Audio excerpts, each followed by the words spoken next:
Oh shit, I didn't hit the overlay. Sorry guys. Hold on. There we go. Hey, Screen there time salutations to all you internet dwellers out there. And welcome to another episode of Screen Time Continuum. I am Nick and I'm joined by the boys. We are complete sans Dijon. We got Keelan here. What's going on, man? Not much, not much. Definitely introduced into this multiverse of madness the way we even had to start the show today. That is a Technical great way to start. difficulties and all, yeah. I love it. But yeah, great Mother's Day out here. Yeah, can't complain. Sweet. And we got Mike here. What's up, man? Welcome back. Yeah, it's good to be back. It's been a minute, hasn't it? It's been a minute, but we're happy to have you back, man. I'm happy to be back. And of course, happy Mother's Day to all the mothers out there. Absolutely. And I guess I'm ready to jump into whatever this was. Well, yeah, we'll be jumping into it. All right. That's for sure.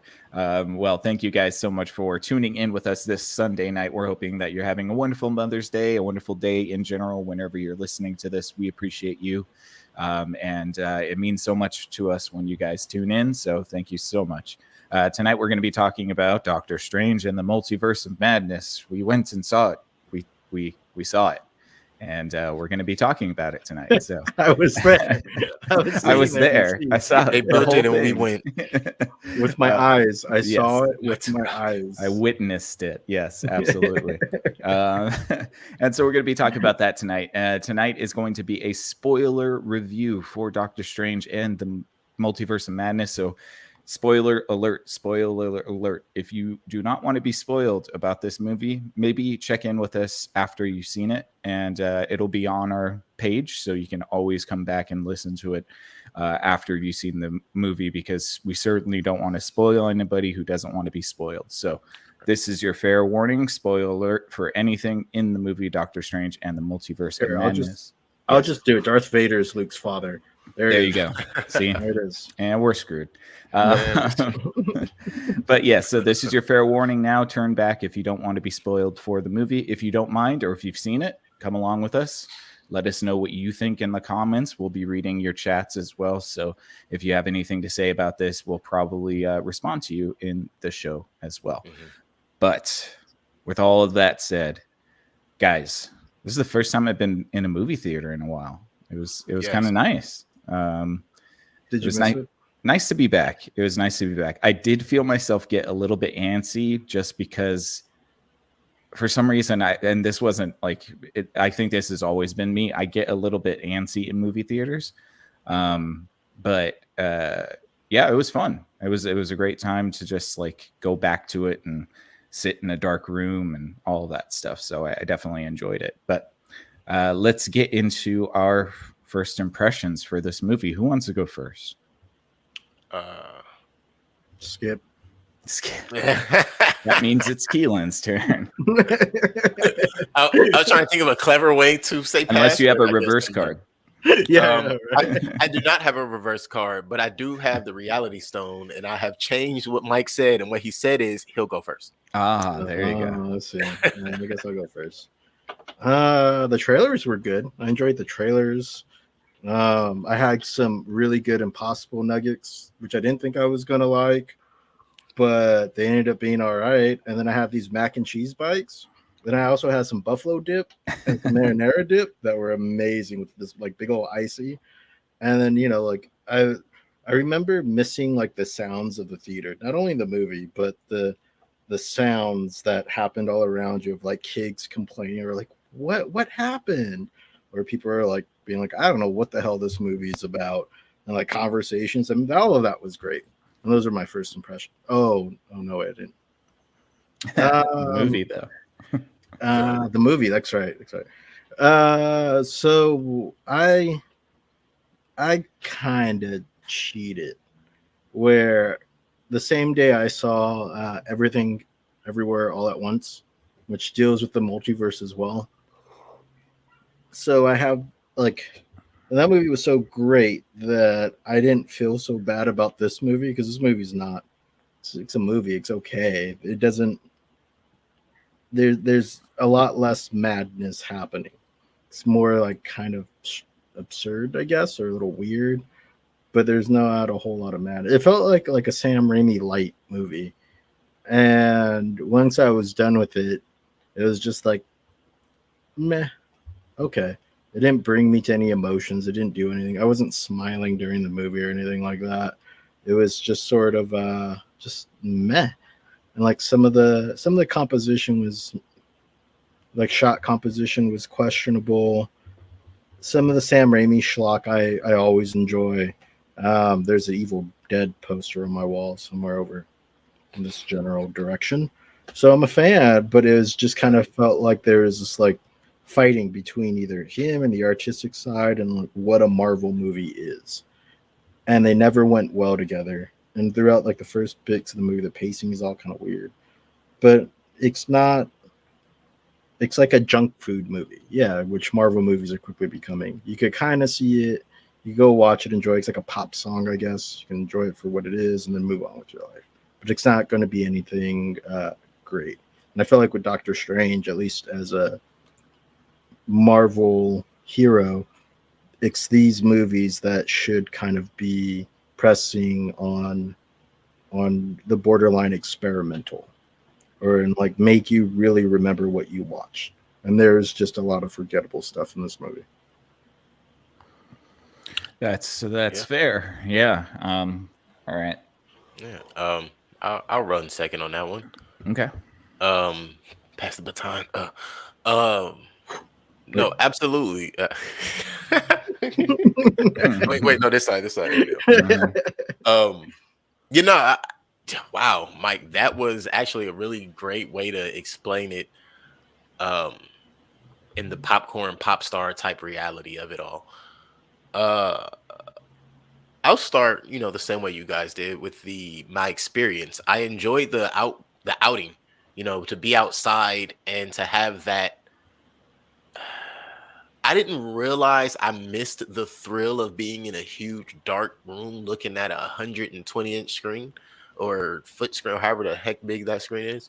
I was just throwing numbers out. Don't quote me. But 5,000-foot screen. you know what I mean? But no,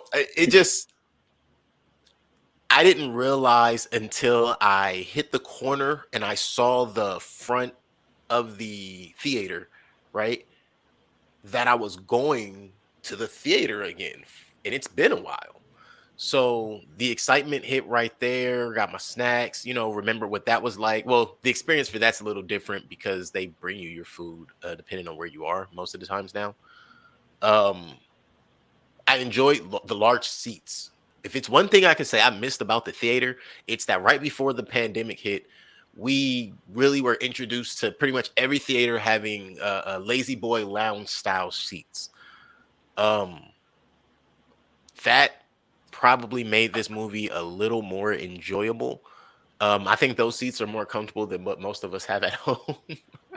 Yeah. So I think that in itself would lend to the quality of the experience. And to that, I agree with Mike on the, forgetting what it's like to have other people kind of chiming in as you're watching a movie. You kind of like, you want to say shut up, but it's like, wait, that's a good point. I didn't think about that. Yeah. Why did they do that? So all of that was actually very enjoyable, very great. I'm glad I got to experience that again. Looking forward to the next one. The movie itself, I enjoyed it. I feel like Doctor Strange 1 and Doctor Strange 2 aren't really connected, like they almost stand alone. I don't know if that's intended. I don't know if that's a good thing or a bad thing. I do know that because of that, all of the you need to watch this and you need to watch that before you watch Doctor Strange, you can throw that out. Maybe go watch What If, but you could throw most of that out. But overall, I enjoyed it. Visually, it was pleasing, but Now, did you Uh-huh. see it in 3D? Sorry for cutting you off. No, I didn't. I did not see the 3D. I almost saw the 3D, but I told myself I had to watch it regular first. Yeah. I have glasses, so I can't watch it in 3D. Right. And 3D is hit and miss with me. Some 3D experiences are very pleasurable, and some 3D experiences leave me with debilitating migraine. So not a risk I was willing to take in the moment, but it was definitely, just like Doctor Strange 1, a movie that I thought to myself, this would be awesome in 3D or in VR or something of that nature. The first one was better in 3D. I saw it in 3D. Okay. Yeah, like they had a few. Just continue. We'll dive into it, but just contrast. Well, and that's really where I was gonna lead off as well. Is as we talk through the movie, I'm sure if you tune in with us enough, you know how we kind of go through the storylines. But as we go through it, we'll touch on some of those other things that I liked and disliked. But overall, enjoyable movie, fun. Accurately enough, it was fun, but it wasn't fun in the sense I expected it to be. So I disconnected a bit, and when I reattached, I was able to find some enjoyment in the adventure of the movie. And it played a lot like a video game also. I'm not sure if anybody else felt that way, but I feel like this game played a lot for like 3D. Yeah. Movies that are shot for 3D bug me because they take me out of the experience. It's like, stop doing that. Stop throwing things at the camera. I know you're only doing it for a 3D effect. Stop it. Like, that's not cinematography. That's what I was saying is like a little bit in the 80s, like Jason 3D feel, where it's like, look at this thing coming at your face. Like we've moved on. Like Avatar in 2009. It's been since 2009 since we stopped that noise where you got to think about your 3D elements if you're shooting it for 3D, not just go off the gimmick of but they don't do that, dude. They all do it now. It's like every 3D made like shot movie. Like I forget what we were watching. I was watching something at home a couple weeks ago, and my wife asked me like, "Why is it shot like this?" I was like, "Oh, it's originally in 3D." Like you can tell, especially if you're not watching it in 3D. Like it's very jarring. But yeah, Keelan, sorry. Do you have anything more on your first impressions? He disappeared, you guys. He's vanished. He got body. He's been snatched by that demon from the multi-dimension. The Illuminati got him. The Illuminati definitely tried. But no, that was actually the base. That was it. Everything else I'm sure we'll cover as we keep moving forward. For sure. Yeah. And we got a lot to talk about, so I'll try to keep mine as concise as possible. I feel like I might be in the middle of between both of you. Where I can sympathize with Mike. There's a lot of things that bug the crap out of me about this movie. And the major thing that bugs me is that Sam Raimi didn't get to do his thing. And you can tell. There are certain elements of this movie that are like distinctly Sam Raimi, and they're awesome. I love every element that you can tell is his. Then they Disneyfy it. And it's a waste of a good director, and it's a waste of a story, because you can tell that there was an editing war here that hey, and speaking of the devil himself, we got Dijon the Mustard. What is going on, man? Hey, what you guys doing? Good. Well, I was just giving my first impressions, but if you got a limited amount of time, I'll cede the floor to you. Hey, is Wanda behind that door? Is Professor X behind that door behind you? What's going on over there? It's definitely dangerous to be sitting in front of doors nowadays, buddy. He's like, you got me while I'm eating. Give me a second to think. This is a Twitch moment. Okay, I'll finish up. I'm sorry. You guys caught me off. I got the text. I was in the middle of some stuff. I'm like, you know what? Let me share my 2 cents. Let me join in real quick. Indeed. Say hi. And give you guys some airtime for a little bit. Yeah, please do. Jump in. Let us know, what did you think, man? No, finish up, Nick. Okay. Well, yeah. So I think that I'm in between Mike and Keelan. What bugged me the most was that you could tell Sam Raimi didn't get to have full creative freedom. The certain stylistic choices and the visual choices, there were certain sets that I really liked, and then everything else was behind a green screen. So it's like you could see some practicality of the Sam Raimi touch mixed with the whole shit ton of green screen, which really bothered me. Some of the story elements are really bad, and we'll get into that. But I didn't find myself hating some of the elements that I thought I was going to. And so that's where I think I'm a little bit more surprised that I wasn't as angry about certain choices in the story that I thought I would be. But overall, I think I would say I'm probably in between Mike and Keelan on this one.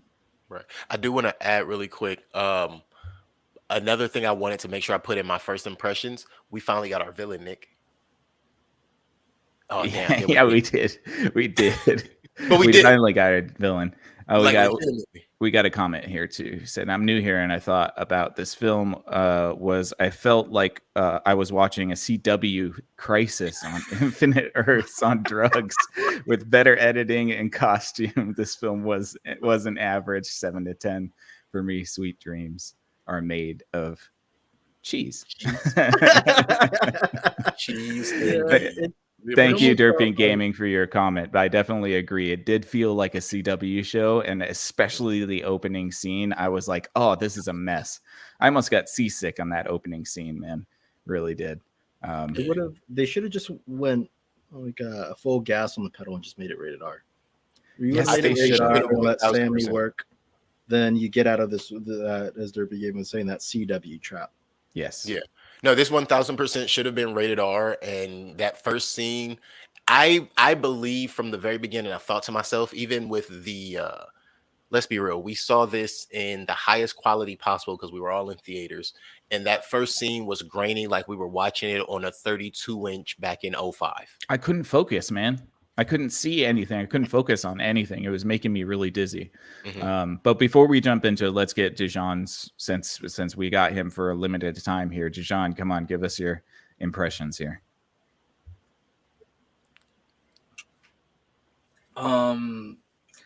Honestly, I'm still trying to process the movie. To tell you the truth, He's still so trying. much fire.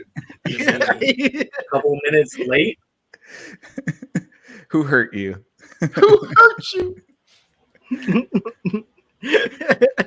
I walked in like a couple minutes late. I seen the whole, but then I'm more excited for the next film than this, and it kind of.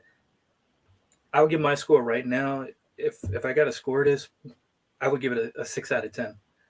In my opinion. Now, my biggest thing is watching this was because of Sam Raimi. And kudos to him because I got to see a lot of Sam Raimi elements. And I think he was just happy to get back onto the superhero game, especially getting a chance to do one of his favorites next to Spider-Man. You know, always remembering a little interview from Spider-Man 2 where he make reference to Doctor Strange, literally, as he puts himself as one of JJ's editors in that movie, and he's making fun of that bit. It was good to see the horror elements of it, and I agree it should have just went straight forward into like rated R. I was surprised that they took the Scarlet Witch. It was just kind of like they sincerely, and we got a comment. Yeah, Derpy Gaming's following along with this. Yeah, I agree. I mean, it's definitely not that high. Yeah, got IGN scoring coming in there. If it gets an 8 today from any of us, I'll say before we even get too deep, if it gets an 8 from any of us, it's not even about bias. We're it's kicked because out. We're trying to. It's like, yeah, we're literally just trying to balance out the score. If that's a super fan talking. If it's an 8.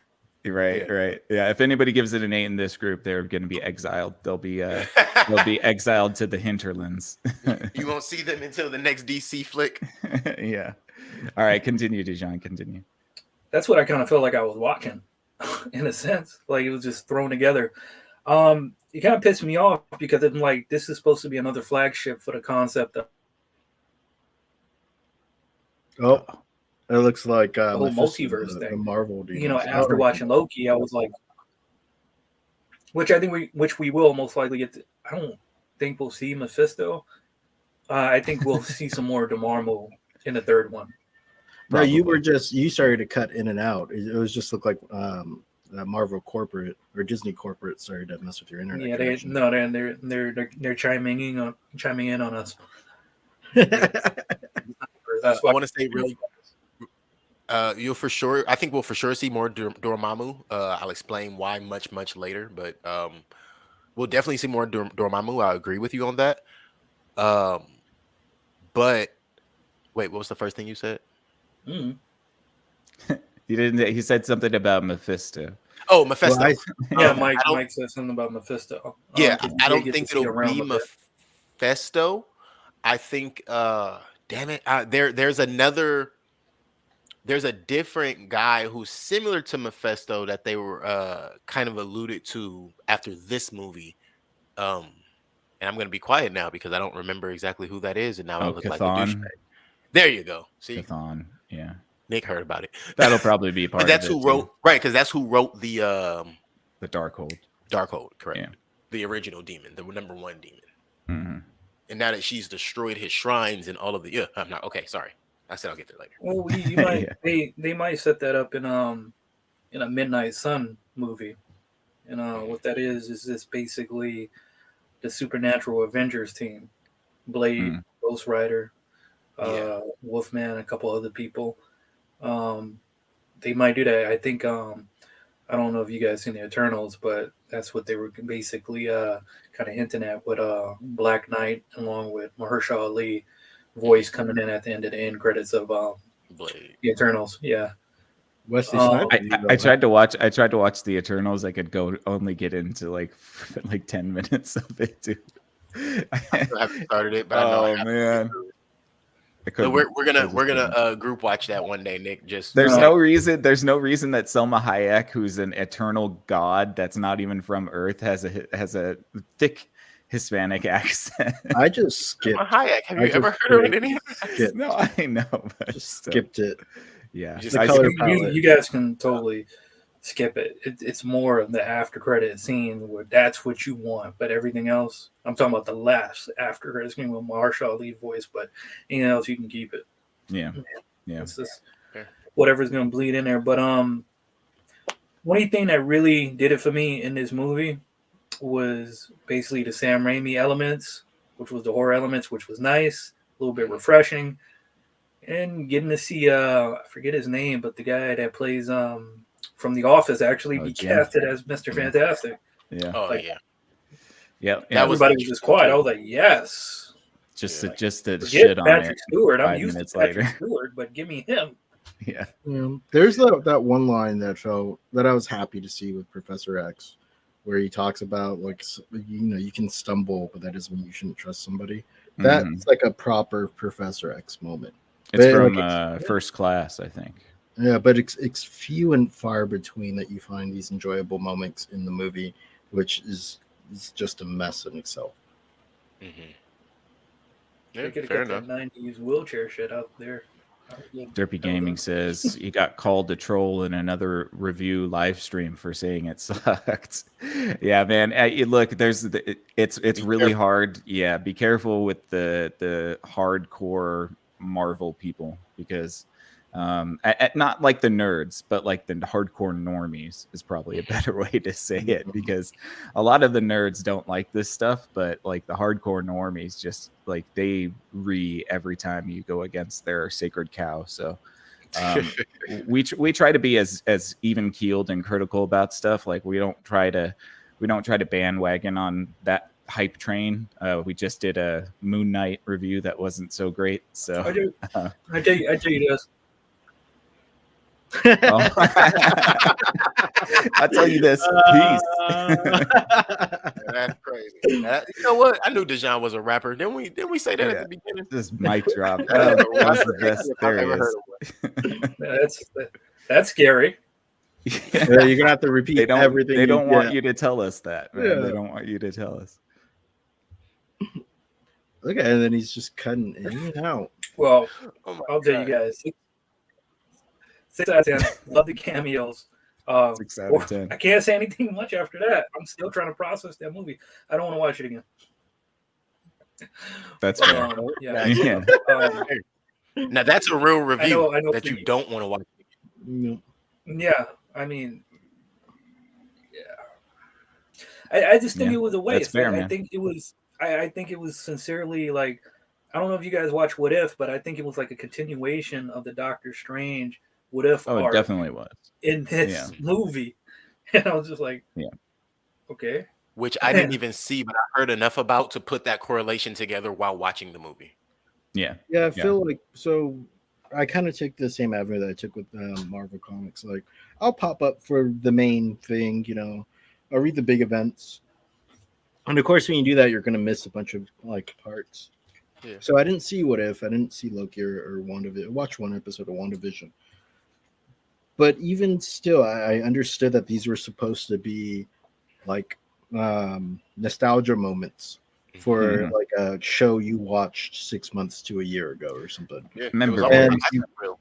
you can't live off of that though. No. You have to, as a movie maker, you have to be able to make this thing somewhat compelling and not just show me a face and expect me to buy into whatever In bull fact, trying to push in behind it. the best callbacks are the ones that you don't pick up right away. Those are the ones that you actually have to be deep in the lore to understand. Well, you know, right. like don't jangle keys in our face. Like Well, give us actual good Look, stuff. here's a really good one, right? I'll say this right now. Maria Rambeau, Captain Marvel. That was whoa, okay. Put 2 and 2 together. Monica in this universe. That's crazy. Not much of that with Well, the realizing thing- this is episode 7 of the Scarlet Witch series. well, the thing is with that, Sorry. that's why I think that whole cameo scene with all those characters was great because they made all those reference to make it like it was just nicely done.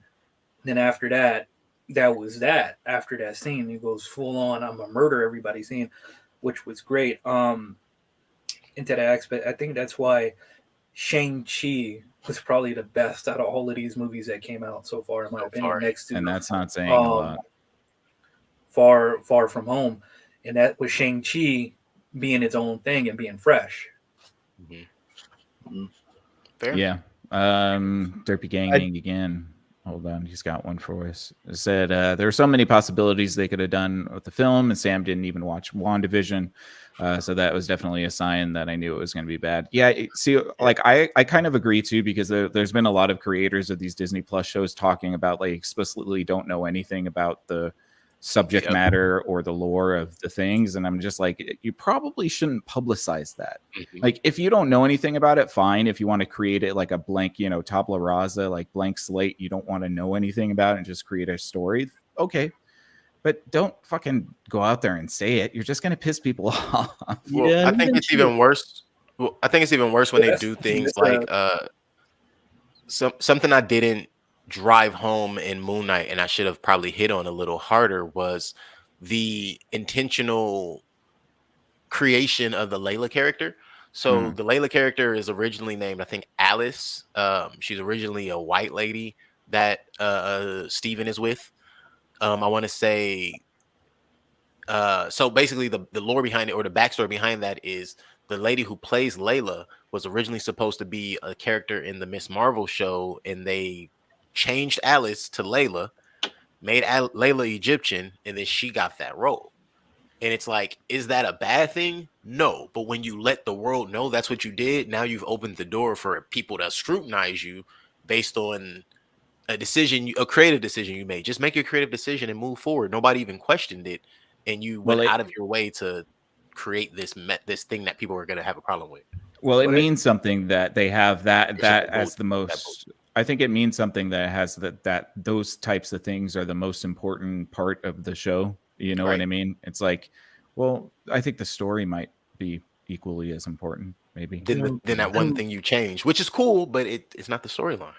Well, like, ideally, the director watches all of anything that's required to make the movie make sense within the lore, right? Or read anything, ideally. But Hollywood being Hollywood, they don't at least have an advisor there to correct the director and push things in the direction where it's supposed to go. You know, that stays consistent. And I feel like with this, like it wasn't all there, because it's just all very shallow stuff. Yeah. Even with like, I really did enjoy the Illuminati fight sequence. It was fine with me. But once they got to Scarlet Witch versus Professor X and like the telekinetic realm, or like the mental realm, you could have did so much more. That would have been very than just her snapping his neck and extend in 2 seconds. To me, that, and I'm sorry, like Patrick Stewart is getting real frail and he can barely walk around. Maybe we should retire him, guys. I love Patrick Stewart. He's a fantastic guy, but that dude, like watching it, like him standing, I was like, It looked like he was pacing, like not pacing, wincing. He looked like a turtle without a shell. I swear to you, man. Like he's just very old and very frail. And No, it looks like it hurt him to walk. I totally agree with that. And what's They wrong could with have used, Professor X being in that chair? used that technology they used for Mark Hamill. Mark Hamill? yeah, or he could have projected himself as an alpha giga Chad. Why didn't he have, like, why wasn't he like rippling with muscles? That would have been hilarious, dude. All of a sudden, it's just like Thor from like Thor 1. Yes, Speaking. absolutely, man. That'd be funny with Patrick Stewart's head on top of a jacked body. Have him as Wolverine, huh? At least you get closer to this notion of madness. Because Right. this wasn't really any sort of madness happening. No. You hopped to one universe and you showed me a few glimpses of nostalgia bait. And then that's it. There's no actual madness going on. Like that's what you don't. Well, there's the lack of madness. Sam Raimi things. Right. There's the lack of madness. There's a huge lack of chaos. But even within all of the back and forth with the magic and the chaos, I was blown when I realized you have all of the different Doctor Stranges. You have the Scarlet Witch. You have all of these huge, powerful, magical entities. You even include Professor X as far as the telekinetic. You saw at no point in this movie, even as far as Wanda went with all the different things she done, nobody got to like max level and went all out with their power. I mean, Wanda got about as close as you could get. I mean, Jesus, dude. Like at some point, I was thinking to myself, just kill them all. Kill everything. I thought she was going to destroy the entire universe. Let's just burn it all. But that doesn't make it a horror film just because she's going around killing everything. No, the only horror aspect, and I think that this was heavily influenced by Raimi, was the underneath the Illuminati base when they're running away from Wanda and she's getting through those doors. Yeah. Like that was pretty cool because coming out using the shadows to project herself. And notice that was the slowest part because my biggest issue with this film is how quick everything happened. So you within the first act, like it should have been a 3-hour movie in all reality. Same. I agree. But that first act happened so fast, the attack, the build up, everything, where it loses its quality, it loses something special. Like you compare that battle with any of the epic Lord of the Rings fights, and there's a slow build up to the fight that builds how epic this is. Yeah. And this is supposed to be the attack on the Carmathage or whatever the hell they call it. It's supposed to be the attack on the center hold of all of magic, where you bring in everybody to defend it. But it doesn't feel like that. It feels like you're attacking an outpost or something. Yeah. But that whole underground sequence plays out very slowly. It does. And it brings in that horror of building. Brings the suspense. Yeah, exactly. Suspense. Derpy Gaming says he's waiting for the Galactus. There was a living tribunal. There was one flash of it, and they teased it in the first one too. I dug that little flash, but if you would have spent 10 minutes where the living tribunal is talking, it's in Loki too as well. Okay, well I haven't seen Loki, but maybe talking to Doctor Strange about how incursions are bad or something like that, or anything would have been great. Not have Jim say it right before he's about to get murdered. Yeah, but just a little flash of a face, that's not it's not what we should be building towards. Does anybody else feel like we found out how much of the big bad Wanda was too early? Well, I feel like, so this is one of my biggest critiques too. This should have been the second film in which Wanda was the villain out of a trilogy. So it should have been that WandaVision was building up to this. This was like the big attack. And then the next movie is about her being defeated. Ultimately, the whole ending for Wanda is anti-cathartic and anticlimactic, in my opinion, because she never really gets to atone for the things that she's done. Right. The only person that can beat Wanda is Wanda.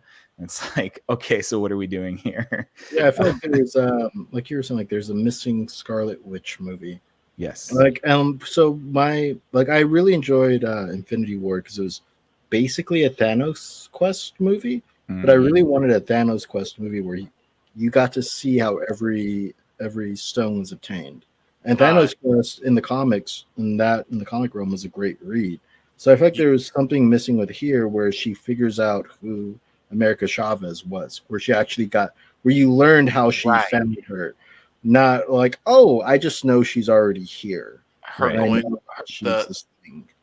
What I get what you're saying. We're missing that moment of what happens between her getting to the cottage by itself and then getting this entire field and all of these other things and sending demons after America Chavez. How did you even find out about America Chavez? I want to say there's like 2 years in between WandaVision and well, there is in real life. I don't know if there is in the cinematic universe. No, in the cinematic universe. And that's another problem. The distance between WandaVision and this movie was far too long.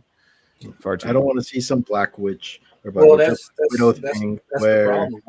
I think the source material is just thrown out the window from the build up from Loki for the multiverse to basically throwing away everything that was ever learned or character build up from WandaVision. Like, it was just a waste. Yeah, Kang must be pissed right now. Oh God. There was one perfect timeline. Now that's what I said. All of that is just thrown out the window. Yeah. And how they even tried to explain the timeline slightly in this movie, which they don't really. It still doesn't make a whole lot of sense to me. Which is the thing that created the multiverse? Like, what was it? Is it all of it? So at this point, I'm guessing they're gonna just go back and say that the multiverse was created when the Avengers traveled backwards in time, even though they tried to set everything right. They couldn't. So remember in Avengers, it's weird that this all came to me. In Avengers, they said you can't change history. Is why you don't do time traveling movies.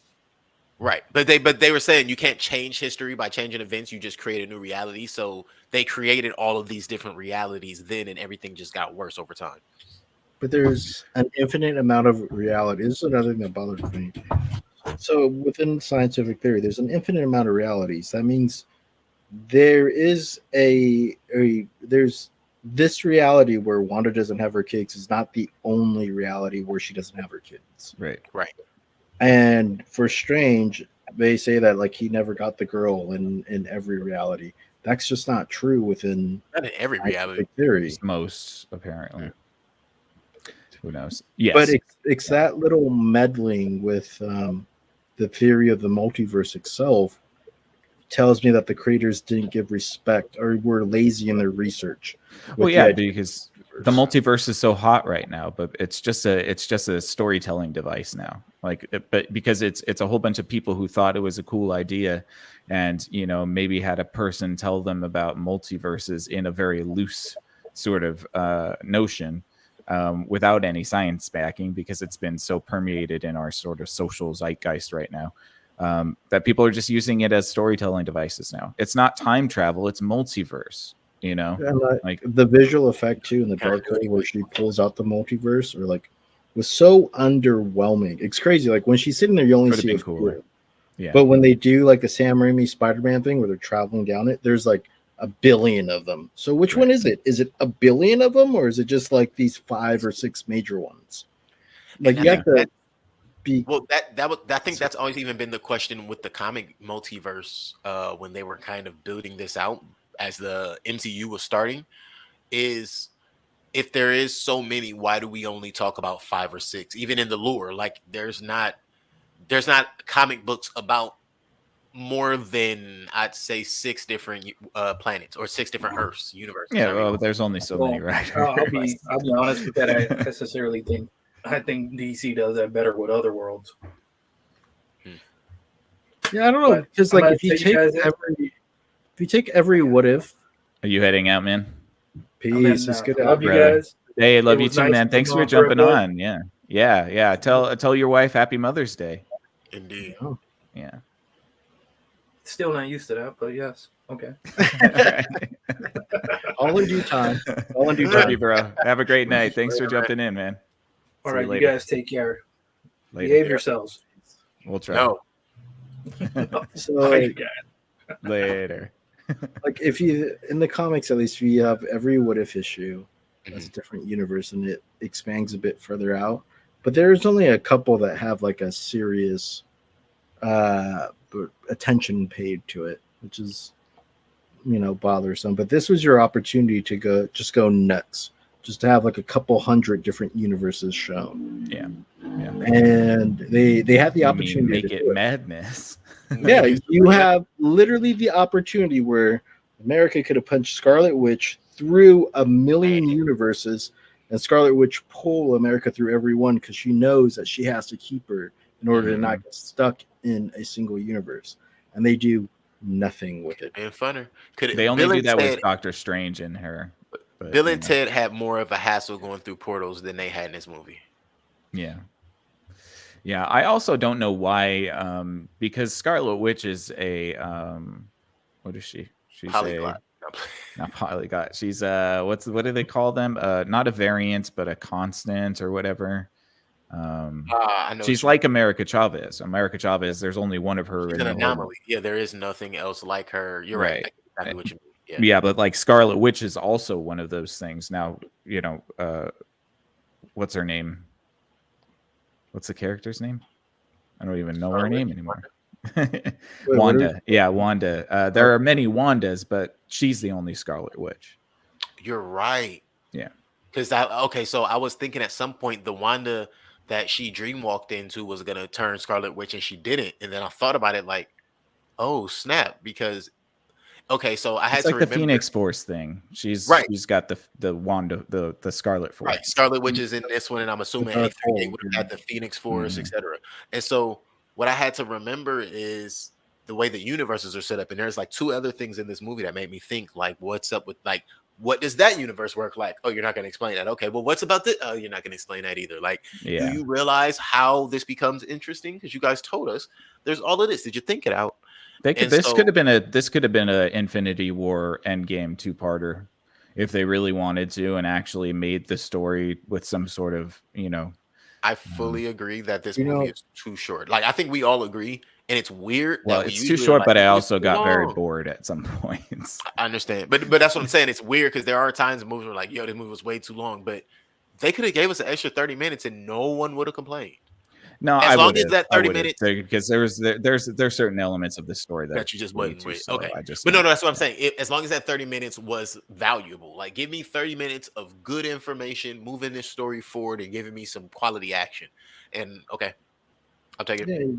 Yeah. What would have been great to so maybe there's a counter argument from the production side of saying like all of this is way too expensive. We can't hire that many visual artists. You could have spent some time actually in our universe where this is all movies and just shown them fighting on a green screen.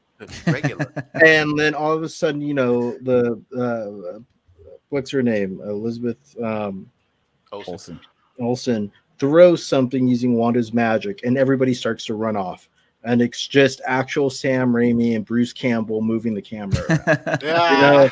And then they're like filming it, and then all of a sudden they get punched into another universe. And you spend 10 minutes here with an actual fight. That would have saved you so much money. And a fight through multiverses would have been pretty cool. Yeah, right. Really cool. Yeah. But the thing is that they made Scarlet Witch so powerful that she was the only one that could destroy herself.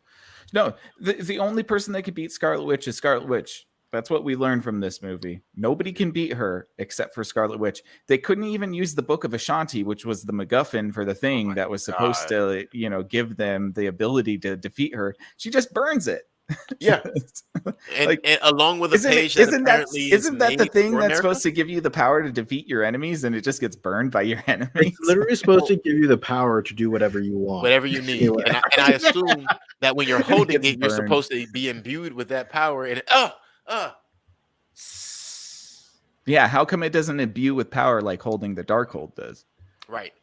Because if I hold the Darkhold, listen, I could change the reality of this entire universe. Yeah. I thought I was going to hate America Chavez, but I didn't hate her as much as I thought I was going to. I didn't think I was going to hate her. I did not think I honestly didn't think she would be in the movie as much as she was.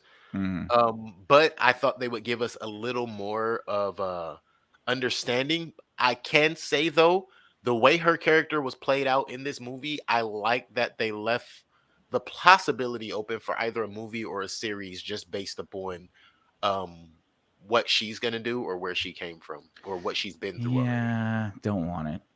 I understand. I'm I am so interested tired in the of I'm 73 so years tired worth. of this Disney model, man. We like they have to stop doing this, and like all we're gonna do is just keep railing on it each time they do. I don't care about what you're trying to set up the next time around. Tell me a story now. Yeah, like now that is a problem I have with this movie, but I did like that they set her up. Yeah. Because I didn't expect them to. I expected to see her in that little scene that we kept seeing in the trailer, maybe a few more scenes, and then be wondering like, so what's happening with her next? I think a lot of the reshoots had to do with kind of bringing her more into the story. I just want to know where she got her jacket from. What reality? Apparently from the Book of Ashanti. Huh? Or apparently from the Book of Ashanti. That's where she got her jacket? I mean, that's where the star came from, at least. That's true. The star does come from. Now, as far as the flag and the Spanish words on it, I'm assuming that's her own personal touch as she's been traversing the multiverse. She found a design artist and somebody had some denim. denim. All right, so let's jump into this because we've been talking around it. I thought that the opening scene with them so the Defender Strange is the first Strange that we see with America Chavez. That I could my notes his name is Ponytail. It's modeled off Defender Strange from one of the comic books. No, I saw that. I just Yeah, Ponytail Strange. That was the way they differentiated against all the Strangers. He had a different hairstyle. Yes. Or different facial hair. Or a third eye. But yeah, that whole beginning scene, I couldn't focus on anything. My eyes were trying to concentrate on stuff. I felt like it was like the projection was out of focus, but it wasn't. Just very heavy on the CG. That might have been a 3D reason, because in 3D it looked completely clear and focused. Okay. That's probably there's a depth of field effect going on between the characters, Mm-hmm. so it might have been shot for 3D, and they never balanced it against what it would look like in 2D. Yeah, that makes sense. Maybe that's it. Because I definitely feel like they saved money on that first scene. They didn't do something for somebody. But that's not you're supposed. No matter what you do for 3D, it's still supposed to look good in 2D, and it shouldn't be damaging to the eyeball. Mm-hmm. And the fact that it was damaging to the eyeball tells me somebody didn't do their job somewhere. That's why I thought that scene was filmed outside of regular production and even edited outside of post-production that was originally done, because it really seems to me exactly what you say. Either somebody totally missed that scene somehow in their log of things they needed to edit, or it was so last minute that it just didn't get to that stage. Yeah. I could see the beginning scene maybe being an addition, because it also was just jumping right into the story, and I think that was fine, but it was just the fact that I couldn't focus on anything. The fucking thing was so blurry. I was like, what is going on here? Thankfully that resolved itself after that scene was done, but yeah, it tells me it's more of like the camera issue on the day, that they were far more focused on the 3D than just doing all the work and figuring out what the shot entails from a 2D and 3D perspective. Mm-hmm. And that's not like when you're creating something like this, just because you're going to put it in 3D doesn't give you an excuse to ignore something like that. Yeah, I mean, a little bit of attention. I think that a lot of this movie was thrown together at the last minute, and you can tell. For theater specifically.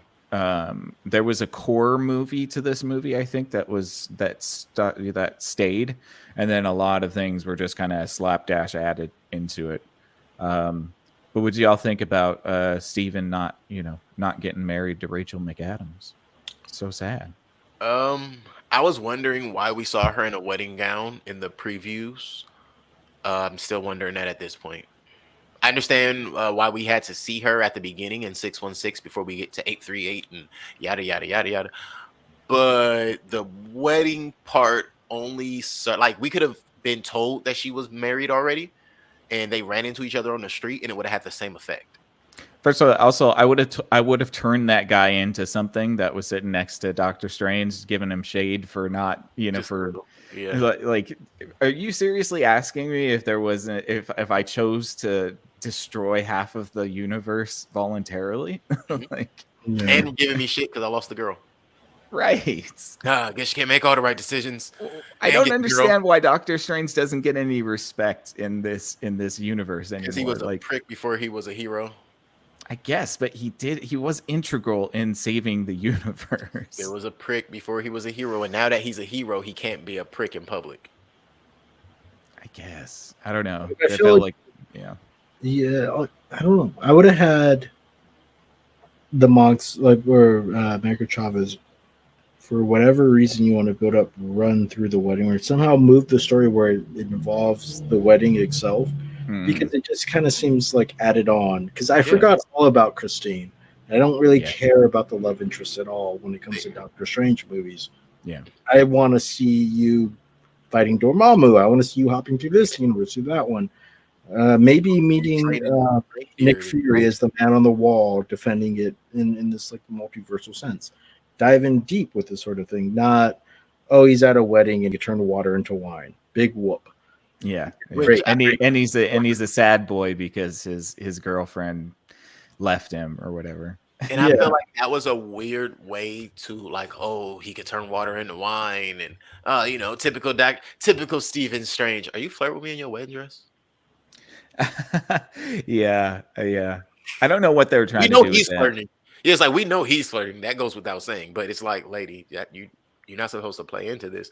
But maybe I'm wrong. But no, Mike's right though too, because that relationship wasn't anything in the first movie I didn't anyway. think so either. Yeah. Like they Yeah, were like- colleagues. You And know? if you want to tie in the threads of fate that these two characters are going to be together, they have, they're always this weird thing, then the story has to involve that setting somehow. Right. That forces Strange to be there, not just being an eye shot of this thing happening down the street, right? Right. It has to, Oh, where God. like it pulls him to the wedding. It might have even been better if it started with him not at the wedding, Right. and then going to the wedding, fighting because- into the wedding. yeah, and fighting into the wedding. Yeah, like he didn't show up, and that would have been dope. Yeah, like his internal pain of not getting this girl caused him to not go to the wedding. That would have at least made a little bit more sense of the threads of the multiverse coming together for these two characters to be tied together. Hmm. I like that. Yeah. Yeah, well, I mean, again, we just go to show that it just takes just a tiny bit of consideration to, sort of resolve some of these anomalies in storytelling for sure. But yeah, I mean, like the tentacle monster thing was fine, I guess. That was a little bit hokey to me too, but yeah, it's an interdimensional being, just like in Guardians of the Galaxy, just like in. I gotta look this up. I swear I thought this was Shimaggorath, or It looks a lot like it. Like but that's say not that's the the right same. universe, right? Like I'm thinking Marvel versus Capcom. I don't think. no, Well, it's, see, here's it's the- apparently in this universe too. Yeah, I might say here's the thing: is if it's Marvel, then she could pull it out of any universe, Mm. and she's just using the monster because she put runes on it, which was a little like she would have to come into contact with this monster to put runes on it, right? If Well, not, another piece of Okay, it is information. Shimaggorath. It is Yeah. Another piece of information that's totally reliant on watching WandaVision was the rune thing.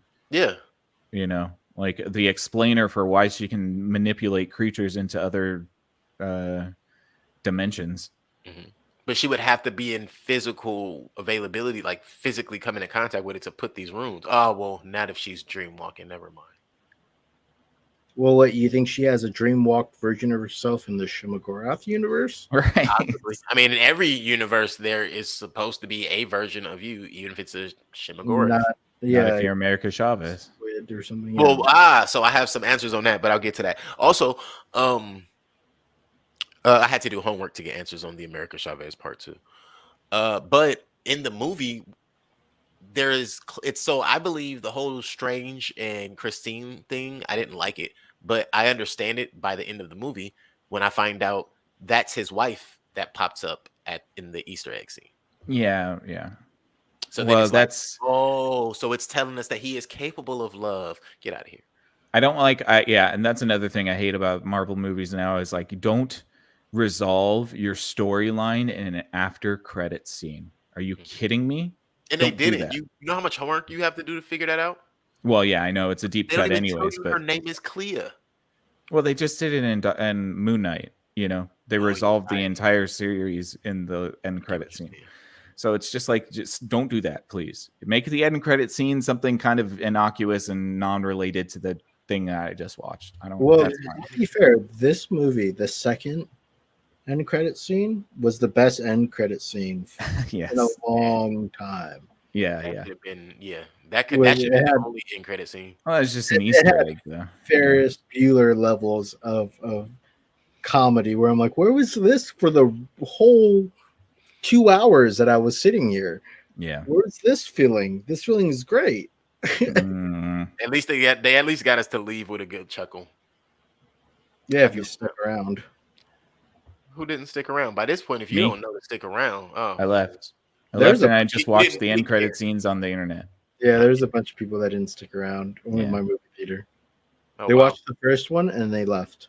Mhm. I think I saw like 2 people leave my theater before the second one, and I'm pretty sure they just walked back in when they realized nobody else moved. Yeah. But you know, like then we get the Wong thing, and Wong gets involved in helping America Chavez, and Mm-hmm. they all go to Kermitage. Yeah. I feel like there needs to be a little bit more because Wong. to establish him as the Sorcerer Supreme, even if he's not meant to be the actual Sorcerer Supreme, because in theory, if Doctor Strange wasn't dusted, then he would be. Right. At least show his character learning a bunch more, where he has more ability than Doctor Strange. Yeah, I'm so sick of that stupid light whip that he uses. Yeah, I said the same thing. Okay, look, I know you're talking, and I'm sorry, but I have to say this because I was so irritated by this. Are you telling me Wong, who already was super bad as just a magician, he was bad. He becomes the Sorcerer Supreme, and he studied as a Sorcerer Supreme now for 5 years, and he's still just whipping fools, and he ain't got no extra sling rings on him. He ain't got no kind of magical abilities that he could fly or nothing. He Yeah, didn't get give no him some extra, style, for God's sake. Yeah, where's his magical runes? At least Mordo had style, you know. Mordo still had his shoes.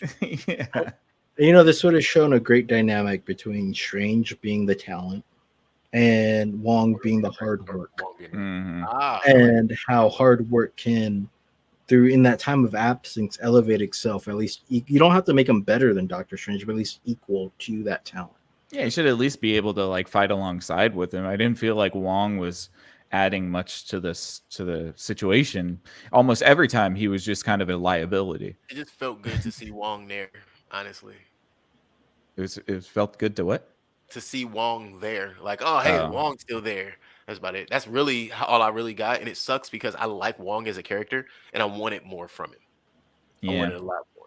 Well, what but do that's the thing, though, too, is that, like, even for a Doctor Strange movie, this is kind of more of a Wanda movie. I Or at agree. least This on- is on WandaVision par. episode 7. Yeah. WandaVision episode 7, 1000%.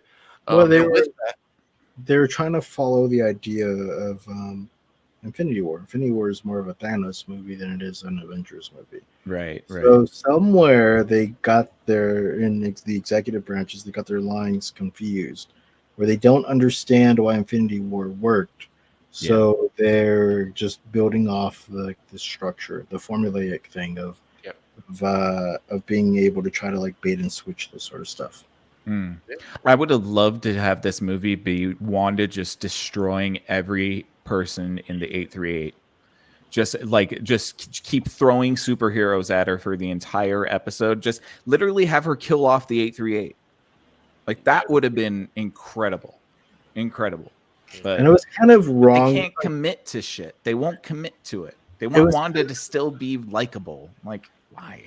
It was kind of wrong for them to call the MCU the 616, but I get it because every universe is going to have a different mapping of the multiverse. right. There's not one mapping. So the 616, and as far as I know, it is the comic book universe. Yeah. And But- the comic book heads are not happy about that. Yeah, of course. But you can sidestep that by saying in the 838, they just describe the MCU as the 616, and it's not what we know it I forgot what our universe is because we have a number 2, but it's not I think it's like the 363 or 616 something. as we know it. It's a different 616. But unless you do some work to actually explain that, which in the comics they actually do, but here they don't. They just keep moving on through the movie. If you do some work to explain that, then you're a lot further ahead in the game instead of pissing off diehard fans. Mm-hmm.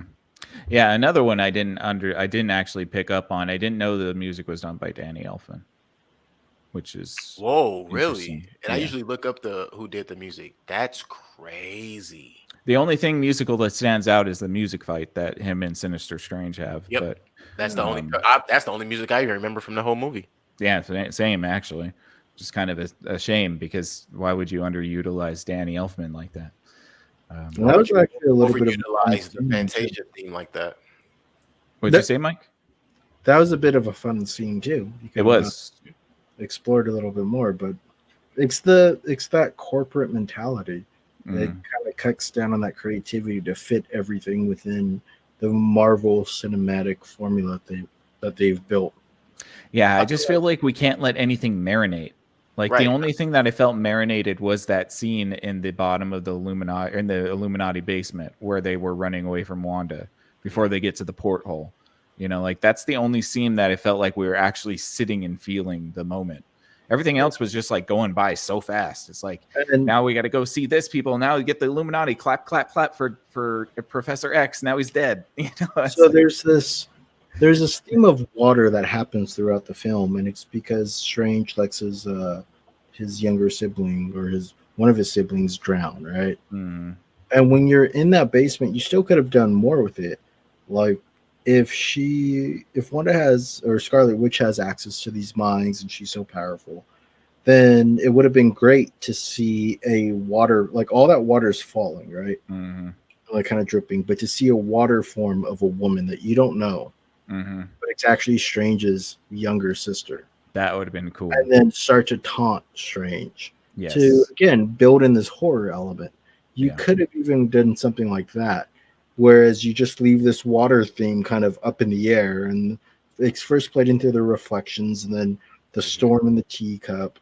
And all these little things coming together, even when he walks in, where you see like he walks into Sinister Strange's sanctum, whatever. Yeah, it's the beach. Yeah, it's the beach, and it's the incursions happening, which I don't know why once he resolves it, all the debris goes away. But anyways, you could have like played on this idea and kept teasing it more and more until it becomes clear that he let his sister drown. And that was such a tacked on moment too. That would have been that could have been a pivotal like linchpin of the story. And you're absolutely right. And I think that probably was. Ladies and gentlemen, I think we need to say it right now. # release the Raimi cut. Because I think that this movie has a lot more like decent story aspects to it than we saw. Yeah. You know, there were definitely some stories that should have been played out more. A part of the horror element that I thought we were going to get more of a dive into was when we discover at the beginning of the movie that dreams are alternate dimensions. Yeah, dreams are you seeing into the other universes, you're seeing the other lives. That in itself could be creepy because what if you're watching, like we were talking about, Wanda might have a Shima-Gorath version of herself. Well, that means Strange and everybody will too. So what if that's your dream tonight? You're dreaming about that universe. That's nightmare type shit. That's some like, wake up. Can I pitch myself? I think the closest they got to the horror, honestly, was Wanda at the Illuminati because she was walking zombie. She was zombie. She was the mirrors and the going through the gong was really good too. Like, and see, this is where I'm saying is like I'm really pissed that they didn't commit because you could have sold me on Wanda being like the ultimate bad guy. Listen, I've done some market research, and my market research have shown that at PG-13 levels, we sell the most tickets and have the most streams. We go into this rated R thing with this zombie Olsen, whoever, Wanda, zombie Olsen sister. Then we're not going to be able to meet our profit line. We're not going to be able to sell enough tickets. Listen, to what Mike's saying here, I'll lend a little bit of truth to that. PG-13, we get close to $1 billion, if not over $1 billion. Rated R, ask Deadpool, 700. Oh yeah, heaven forbid you only make 700 Yeah, million. yeah, yeah. Oh yeah, no. Absolutely. Hey, listen, it cost me 20 to make it. You better give me more than 700. There's they were talking to this lawyer. And let me completely derail this conversation. They were talking to this transactional lawyer on at the Johnny Depp trial, and he's trying to explain to the people how pirates made less money, but it was only 800 million. He goes, listen, any major corporation would love to have an $800 million box office. That's Yeah. a great box Except for office. Disney. Yeah, But except for for Disney, that's So average. unless your movie is $801 million to make, I don't want to hear you complain that you have to make a PG-13 $1 billion movie to a $700 million rated R movie and sacrifice the art. Yeah, I know. Bullshit. No, it's fair. It is honestly fair because, again, the best parts of this movie were the ones where Wanda was murdering everybody, like Yeah. wanting her to. And I hate Wanda. I hate what they did to her in WandaVision. I think I'm glad that she became the villain, but I don't. I also think that she was let off way too easily. Well, she has to. There's little. I like the tyrannical mother, or like this sort of thing that the character arc took to playing at. But again, it feels so rushed. Yes, doesn't feel earned. Yeah, I mean, Wanda was begging to be seen as the bad guy in this movie. I mean, remember our favorite moment from the trailer, which didn't come when it came in the trailer, but it came a little later when she says, well, you do X, Y, Z, and you're seen as the good guy, and blah blah blah, and how Strange was taunting her with you get back on the lunch boxes, and it's like, she didn't want to get back on the lunch boxes. You guys let her off, and it seemed like it made her even more upset that y'all didn't care about what she was mad about. Yeah, I don't care about what she's mad about. She enslaved people. I don't care. I don't think it serves anybody to care what she's mad about because she's broken. Something else about her being broken is the mental health aspect of Wanda's character. So self-talk is what heals whatever the hell was going on with her, huh? Talk to yourself a little bit. It's all about her, man. That was the same. It was the same thing as WandaVision. What was the line that she said? No one will love you, or something like that. That she said to herself near the end of the movie, when she realizes. I don't know. I didn't catch it. She said no, that they'll be loved. No, so like the kids. That's such a pivotal thing, and I didn't hear it. Neither did I. 2 out of the 3 didn't hear it. There's some shitty sound design going on here. Very much. Yeah. I actually need it. I thought I was like, damn it, I wish I was at home so I could have subtitles on. I can't catch somebody's words. I thought the same thing. There was a moment where Christine, when she grabs whatever she grabs out of the little case and she whispers something, I'm like, whoa, I guess her mic went out that day. Yeah, she's like out of life or something, like the bong of life. But yeah, like, and that's what I was like, okay, she's giving us the name of this instrument, but the what brazier. is it? Yeah. Those become important. Like in a world of ADR, we could go back and re-record it. If you're struggling to hear it in your headphones, or you're sitting in a movie theater like you're having a sequence review or something, and you can't hear it, does that tell you to like go re-record it? Bro, tell that to Game of Thrones when they recorded an entire episode in the dark, and it was their most I was about to say, somebody tell Game of Thrones episode. that lighting helps. Lighting. Yeah. My favorite line of this movie, though, I have to tell you guys because I remembered it. You created your kids out of magic. Yeah. All mothers create kids out of magic. And I was like, ooh, she's not wrong. She's not wrong, but it was hokey as fuck. Yeah, but she not. It lent to what I had already divulged, and I think we touched on this during WandaVision, that Wanda is going through a sense of depression, PTSD, psychosis, postpartum distress, of all of that incurred with the Darkhold splitting her brain into 2. Yeah, but she didn't have the Darkhold until after at the end. No. Now, at this point, now it would be the Darkhold splitting her brain into 2. But all of that other stuff, now you have the Darkhold on top of that. Like you could have one whole movie where she just sits in the room and sucks through the Darkhold. Yep. And as a psychological thriller, which this gets very close to being, where she fights herself, where she gets herself in that hole, where Scarlet Witch takes over. You could have that whole film with one actress and it be compelling as fuck. Right. Yeah, and how Wanda's like how supposed she to has still to be strong. conquer and integrate the Scarlet Witch. Yeah. Yeah. Because Wanda's Mhm. supposed to still be strong. It's not like she's not strong as hell, but the Scarlet Witch is still the Scarlet Witch. Yeah, and that is establishes the character in a very long form way and builds that thing.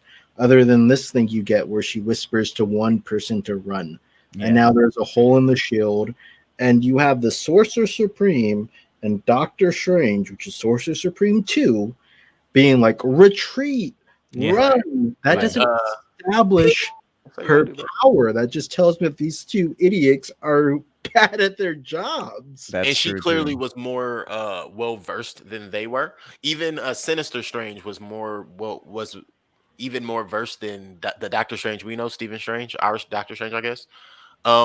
So Nick, I figured out that purple magic question I've been asking, like, what's the difference between purple magic? Yeah, it's the Dormammu realm.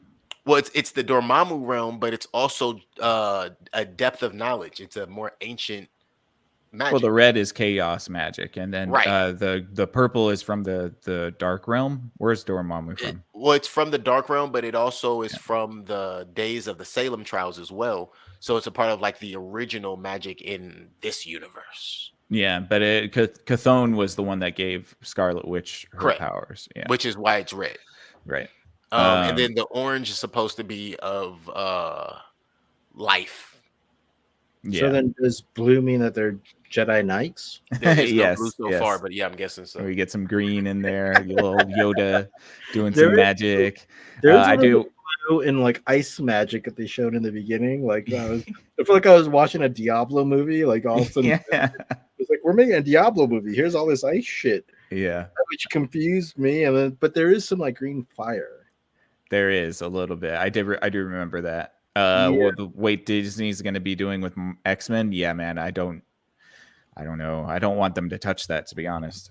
I was excited for X-Men until the 2021-2022 run of things, and I'm not sure what I want to see anymore. Look, I'm crying. He's crying. Yeah, he can't even hold back the tears. He's so sad about it. Just every time I think about it, man, I get all choked up. Look, if they want to make it easy, they just take the animated show, figure out a cut of the animated show that makes sense, and then turn that into a movie. Yeah. Oh, so we get a live action Clone Wars, you said? Yeah. Well, and I think that brings us into the Illuminati scene too, because that's how they introduced Professor X, right? They did the 97 animated theme for him. Yeah. When he rolled in. Yeah, I'll admit, once they get into the Illuminati room, I enjoyed it. Me too. I think that's probably the best chunk of the movie. The only thing that doesn't make sense to me is the arrogance. Like, I kind of get it, but I kind of don't. Agreed. Because they're supposed to be far more, at least within that space, far more thoughtful about their actions. Not, we found that in this reality, Doctor Strange is the most dangerous thing ever. They're not, because he dreamwalked. Yeah, when they're like, we can deal with your witch. I'm sure. Have you heard of the Scarlet Witch, you guys? It's like, and that's the thing. But that links to what we were saying about the Scarlet Witch not existing in every universe. That's right. Yeah. So they really don't know. They really think their Doctor Strange was the worst thing they had to deal with. And within that, Captain Marvel thinks that she is unique, not knowing that the Scarlet Witch would be one of the things that can literally flick you off this existence. But let's use a little bit of logic here. So the most dangerous thing in your universe is the thing, I know, right? Is the thing that uses the dark hold. Right. So you're telling me that the most dangerous thing in another universe is a thing that does not use the dark hold? So is the person that wants to destroy the dark hold? Yeah, that's the most dangerous thing. But if we put the two commonalities together of what Strange is telling the Illuminati and Illuminati is telling Strange, it's the dark hold.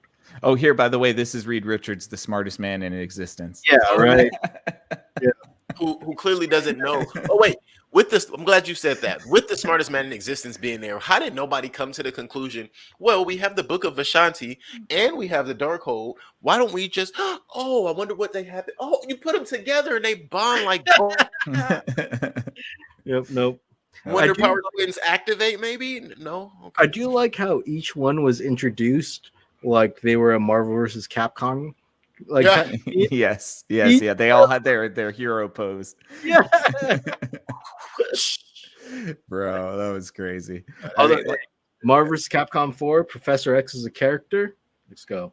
I'm down with that. I will say what I see coming with the next Doctor Strange movie in 10 years when we get it. We'll find out that because he touched the Book of Vishanti before it was destroyed, and he held the Darkhold, which is weird. Like we said, you hold the Darkhold, you get all the power. You hold the Book of Vishanti, it gets destroyed. I think he somehow will be able to utilize both powers now. Well, he has the Eye of Agamotto, so yeah, he's already upgraded in his powers. Without becoming a Sinister Strange, was that he held both. That's what got him out of that would, I guess, an idea let him be able to use all of the damned souls instead of being succumbed to them. Right, and none of that even happened until he touched the Book of Vishanti, and that's why I think that was pivotal to him touching both books. It's like, oh, you're going to use this later. But none of this is explained, though. None of this is visually explained. No, not at all. Not at all. I don't need it told to me, but at least visually explain to me how touching the Book of Ashanti enlightened the Doctor Strange to overcome the damn souls. Well, it's the same way they told you how strong Wanda was going to be in this entire movie when Doctor Strange goes to her orchard and says, "Oh, it seems so real," and she goes, "Yes, because I no longer use magic." And it's like, who are you lying to? Why you always lying? Yeah. My God.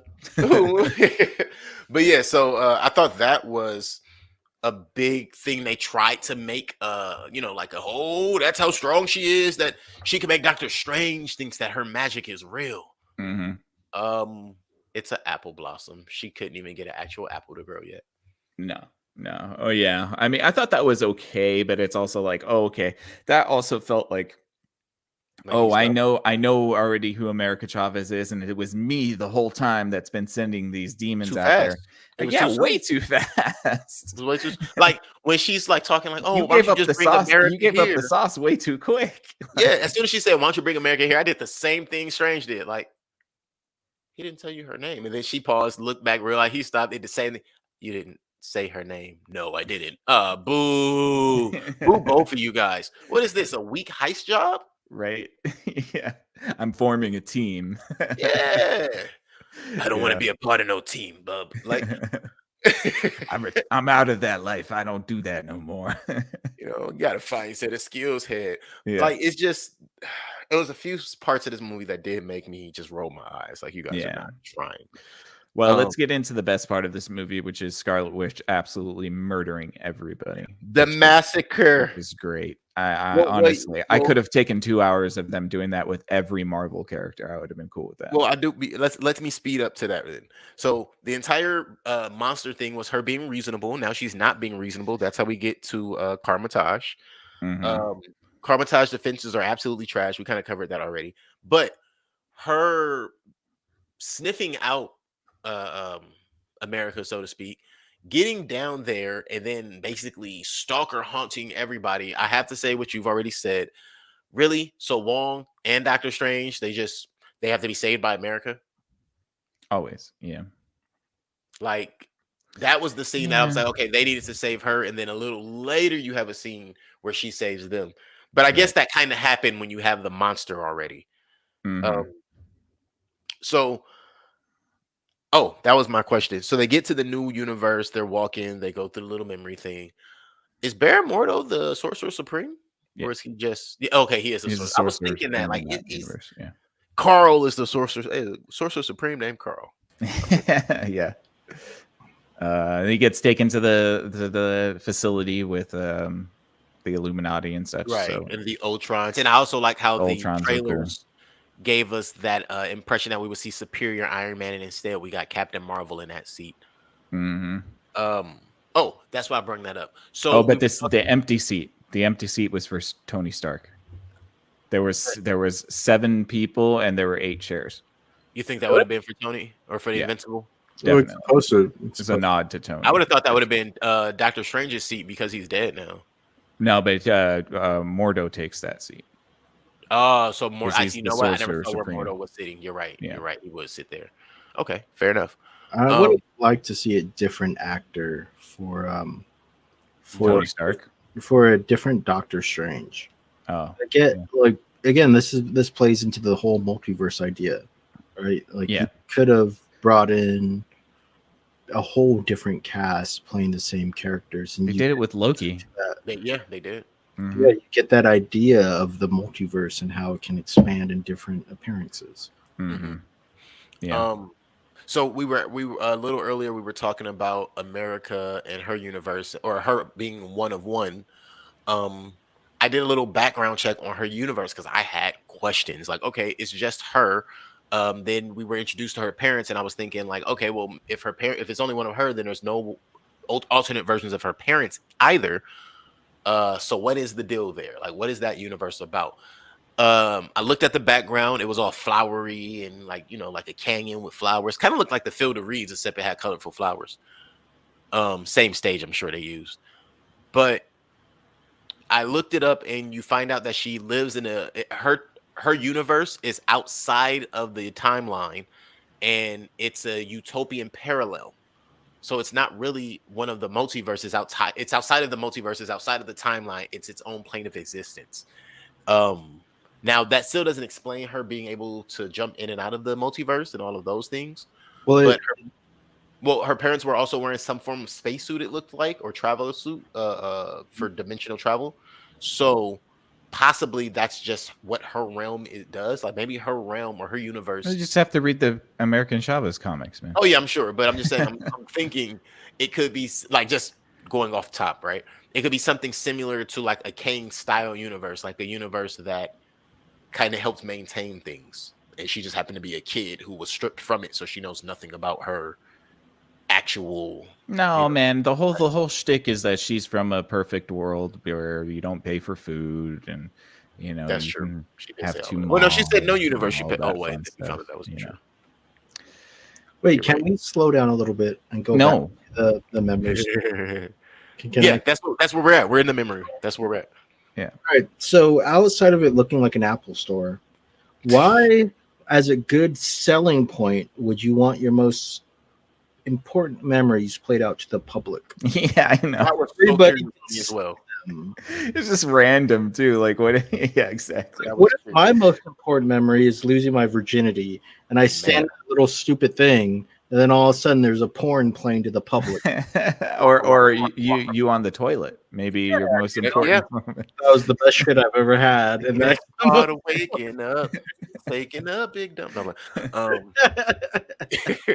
but no, like you'd be surprised. I feel you on that, Mike, because you'd be surprised what people view as their greatest moments in life. So I second that thought. Yeah, it's just like if you're trying to sell me something like a memory store, I don't want my most prized memories to be shared with the public because they're my memories, like something I hold precious.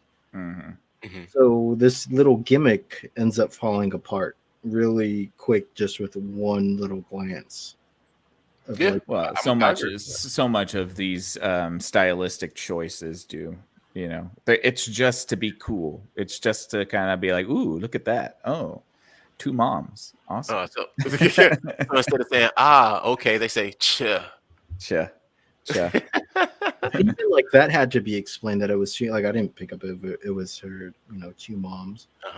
I figured that was a part of the universe, which wasn't disclosed in what I read. But she's got the pin, you guys. Come on, she's got her pin on. And yeah, but even if you just let that, like, you don't have to say that stuff. You just let it. Yeah, I know. You call them parents. Yeah. Because that's how normal people talk. Yeah. So, if you were anything, my two moms, if you were anything like your mom and dad, then if you were anything like if your parents are anything like you, the word and that message, since the message gets played across, it fits within the thing that you're trying to communicate. Yeah, a spoonful of sugar makes the medicine go down. You guys, you got to remember that. You got to sugarcoat your message. Yeah. Hey man, that was broccoli with no salt. It's just diplomacy. It's just simple rhetoric. Or you play to the audience, right? You don't. It just seems a weird thing for someone from the MCU to say. Yeah. That's all. Yeah, no, I fully agree. Everything doesn't have to be so niche. Parents are parents. Everybody has them. But It cries in Batman. right, and then, you know what's so funny? I was thinking about Batman. And I'm trying not to cross universes right now. But I'll say this: Disney does that. Marvel doesn't. So that moment was more of a, and I like that this was disclosed to me. That was more of a Disney princess moment. What? The whole being introduced to her parents, the death of her parents, whether or not they're dead, we don't really know. But Disney princesses typically we meet their parents and they're killed in the same scene. No, Disney just kills parents. That's they definitely do. That is what they do. But we know Marvel doesn't. Marvel doesn't even explain parents sometimes. Sometimes parents don't exist. I still question who the hell are Uncle Ben and Aunt May? Is Peter adopted and where are his parents? Nobody ever knows the answer to that. They died. Yeah, they say that, but yeah, in every universe they died. I kind of like the Amazing Spider-Man again because it's Ultimate. They take from the Ultimate line, where the parents were these scientists trying to do stuff. At least they get talked about. Somebody understands why I ask, because there are storylines where you know his parents were the shit. Yeah, and then he makes so much more sense when you find out who his parents were. Never mind. Yeah, it's like Hey Arnold. Remember, they made a big deal about that episode where they finally explained where his parents were, and they found out that they were dead. Yes, and I just found out that Arnold. I just found out like 2 weeks ago what Arnold's last name was, not realizing we knew his last name the whole time. Is it Hey? Yeah, no, Short Man. What Grandpa called him all the time. Is it Short Man? Hey, Short Man. Arnold Short Man. Fair enough. I'd be shocked, but it's great. Great, good for you. It's a good Lord. I'm happy you have that deep cut. But no, like you do also miss a golden opportunity where you can build in the foundations of her learning to control her powers through her parents dying. Where like the last things they said to her was some message to get her to control her powers. Don't fuck this up. Yeah. Like an idea that in that universe there's probably other people that, again, like you were saying, like travel the multiverse, and then they all had to go through the experience of learning to control their powers. Where I wish that when they spent time in the 838, America Chavez spent time with Professor X, because that's what Professor X does.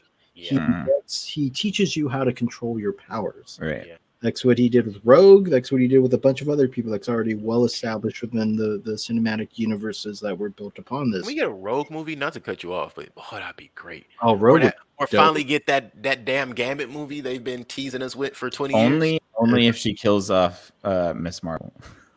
Okay. If it's Rogue, I'm down. So she gets her light powers, so let's do it. I've seen 838 Miss Marvel kill off 616 Miss Marvel. I'd watch that movie. I'm cool with that too. But no, like Captain Marvel, not Miss Marvel. Captain Marvel. Captain Marvel, right? Yes. You have this opportunity to have this one final cryptic message to the daughter, where she finally figures out what it means at the end of the movie, where she starts to be able to punch holes in universes, and then they just don't do it. The writer couldn't write the line or couldn't think of it. Instead, it's this throwaway scene of parents being thrown, sucked into the portal. Yeah, getting sucked into the portal. Or we could have even just found out later. We get another, just any other glimpse of her universe, and we see someone else who, I've been feeling this something out there in the force, and we got to go get one of ours back. Something of that nature. Like they're able to monitor, like I said, the multiverse. And the only reason Wanda even knows America exists is because she was in the multiverse. So Wanda was able to feel her. I saw a really great meme of the bee with Alex Jones's face on it. Oh, wow. The bee that scares her, that rips her away from her parents. That's so great. Because it's really silly that a bumblebee is a thing that like makes her rip a hole in But what they're in trying to universes. play at is at the butterfly effect. Yeah, they're also going with I think they're going in the mutant angle, because the mutant angle is very much that fear and stress kick your powers up. Your powers That's into hyper. why I thought Professor X was going to help Right, her. I know. I was like, oh, you're playing at the mutants. Like, she's a mutant on that planet. Right. Great. Here's a Professor question. X is going to understand. And then no, Professor X just kicks his neck down. Yeah. Well, right, and Why? Got wrecked, man. Yeah. you're right, because that's pretty much where we're segging into is the murders, the pleasurable murders. But Black Bolt. Doc- That's great. Professor X. Oh man. Oh. Okay, wait. Let me do Professor X first. Professor X. Okay, listen. So you mean to tell me, buddy, you go inside her brain, you know the risk you're taking. You're well aware that you're against two consciousnesses. One of these consciousnesses is damn near as strong as the Phoenix Force, which you've already fought and overcome. Explain to me again how you don't even turn around, you just freeze and stare as she snaps your neck. And how could Scarlet Witch physically harm Professor X in the astral realm? I don't know. I'm not Because sure. she got him to believe that was real. But you want to know what that's called? We couldn't afford Patrick Stewart for another day. That's right. Yeah, he could only be on for 5 minutes for sure. And if you pay close attention, you can see where the days where he was filming, the days where he weren't, because they just had a bald head in the corner. He's just not there anymore. and within the timeline of a film, it doesn't make sense unless he left the room. And if he leaves the room, you've already shown me all the other characters leave the room. Why don't you show me him leaving the room? Because, oh no, you didn't think about that during production, and his schedule was locked up doing fucking shitty ass per card. So now you just got to act like it didn't matter. Yep. Absolutely. That's one of the big technical films of filmmaking that you'll find in this movie is that he just vanishes. He's just gone. Also, I'm really pissed that was the only glimpse of the Sam Raimi Scarlet Witch that we got. Yeah. When she came out of the fog and she was all like fucking gnarly looking, I really feel like that was a wasted opportunity to not have her manifest as that at some point. Yeah, as the actual Scarlet Witch for most of the rest of the movie. Yeah, that could have been a great psychological fight scene. Like you go back, it was Dread. It's not like me, like Dread 20. Okay. 10X, whatever. The Carl Urban one. Yeah. So there's a scene where his officer is psychic and goes into a criminal's mind, and they play this chess game back and forth, and she wins eventually. You could have had that within here, where you could like. I was expecting when she snaps his neck, he pops up over there on like the other side and goes, "You really think this was going to be that easy?"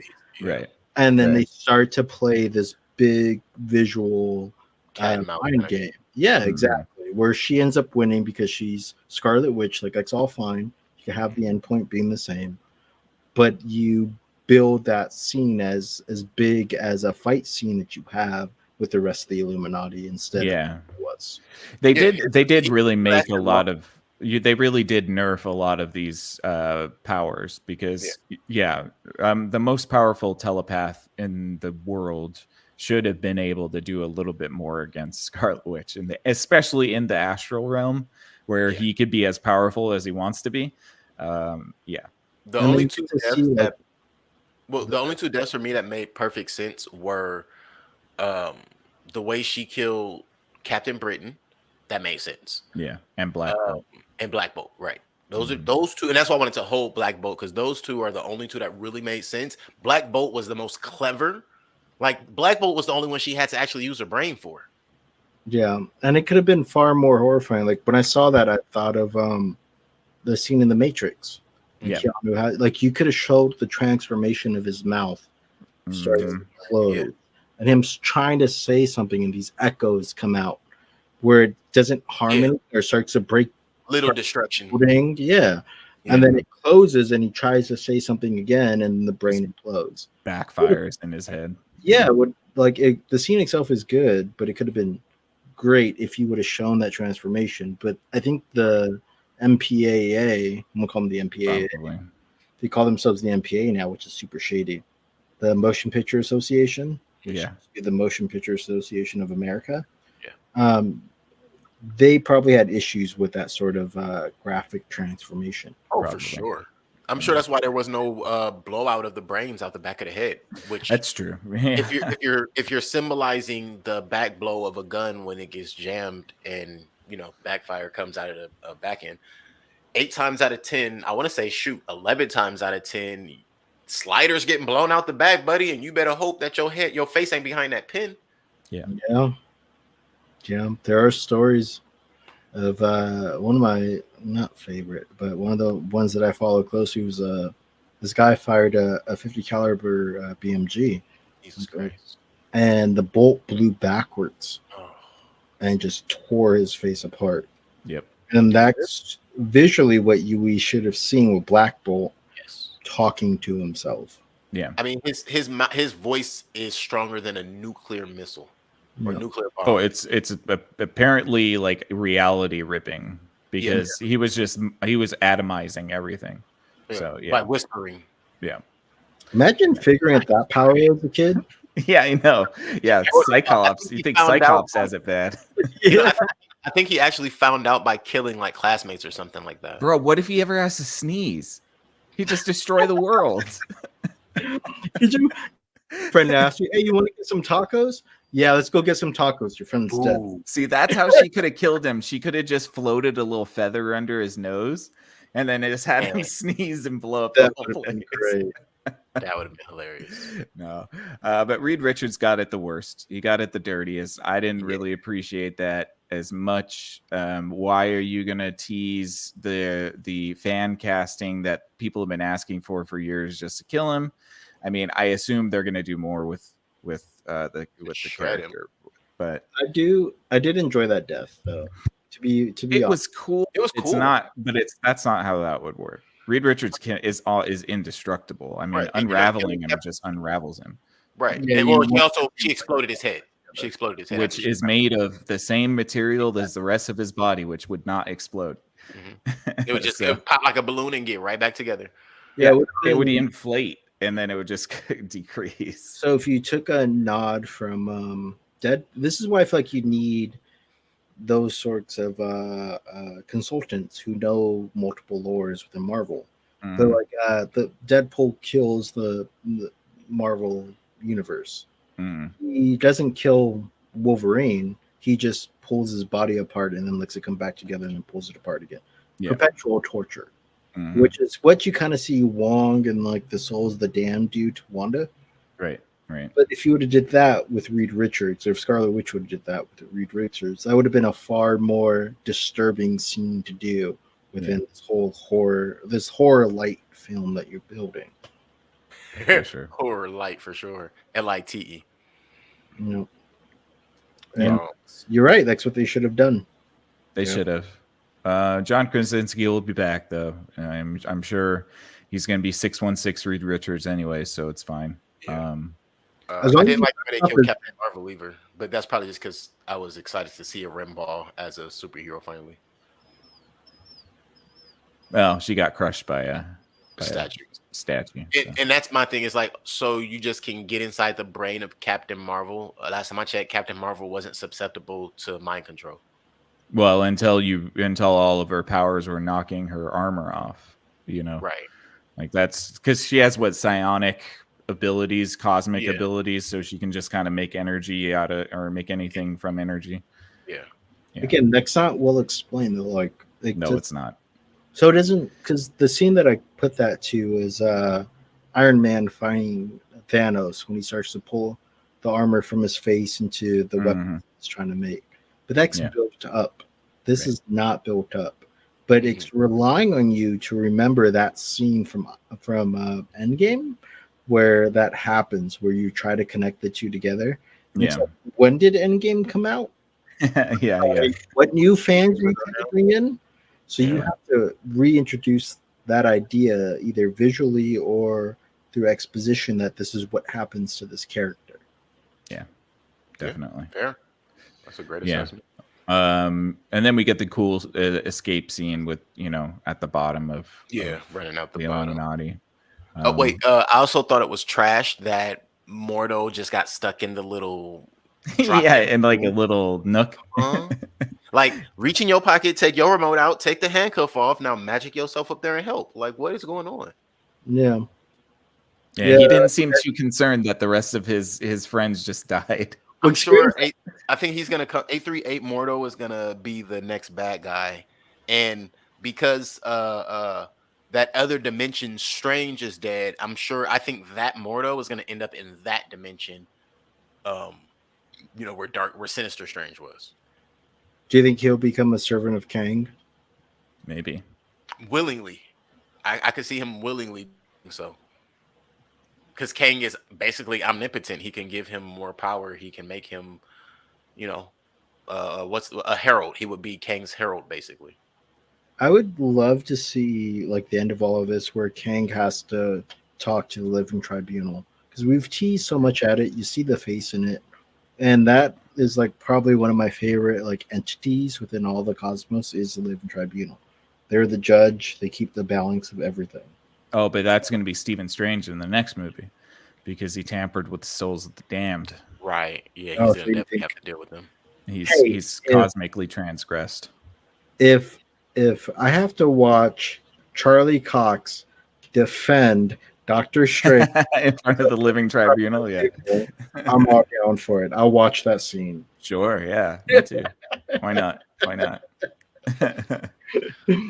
No, we're all good with it. But no, it's that I agree with you with that. The whole Illuminati sequence is probably the best sequence of the film. Mm-hmm. Yeah. The only downside is that you don't see what happens to Mordo. Yeah, Mordo. He's just left. You don't see the repercussions that happens to 838 Wanda.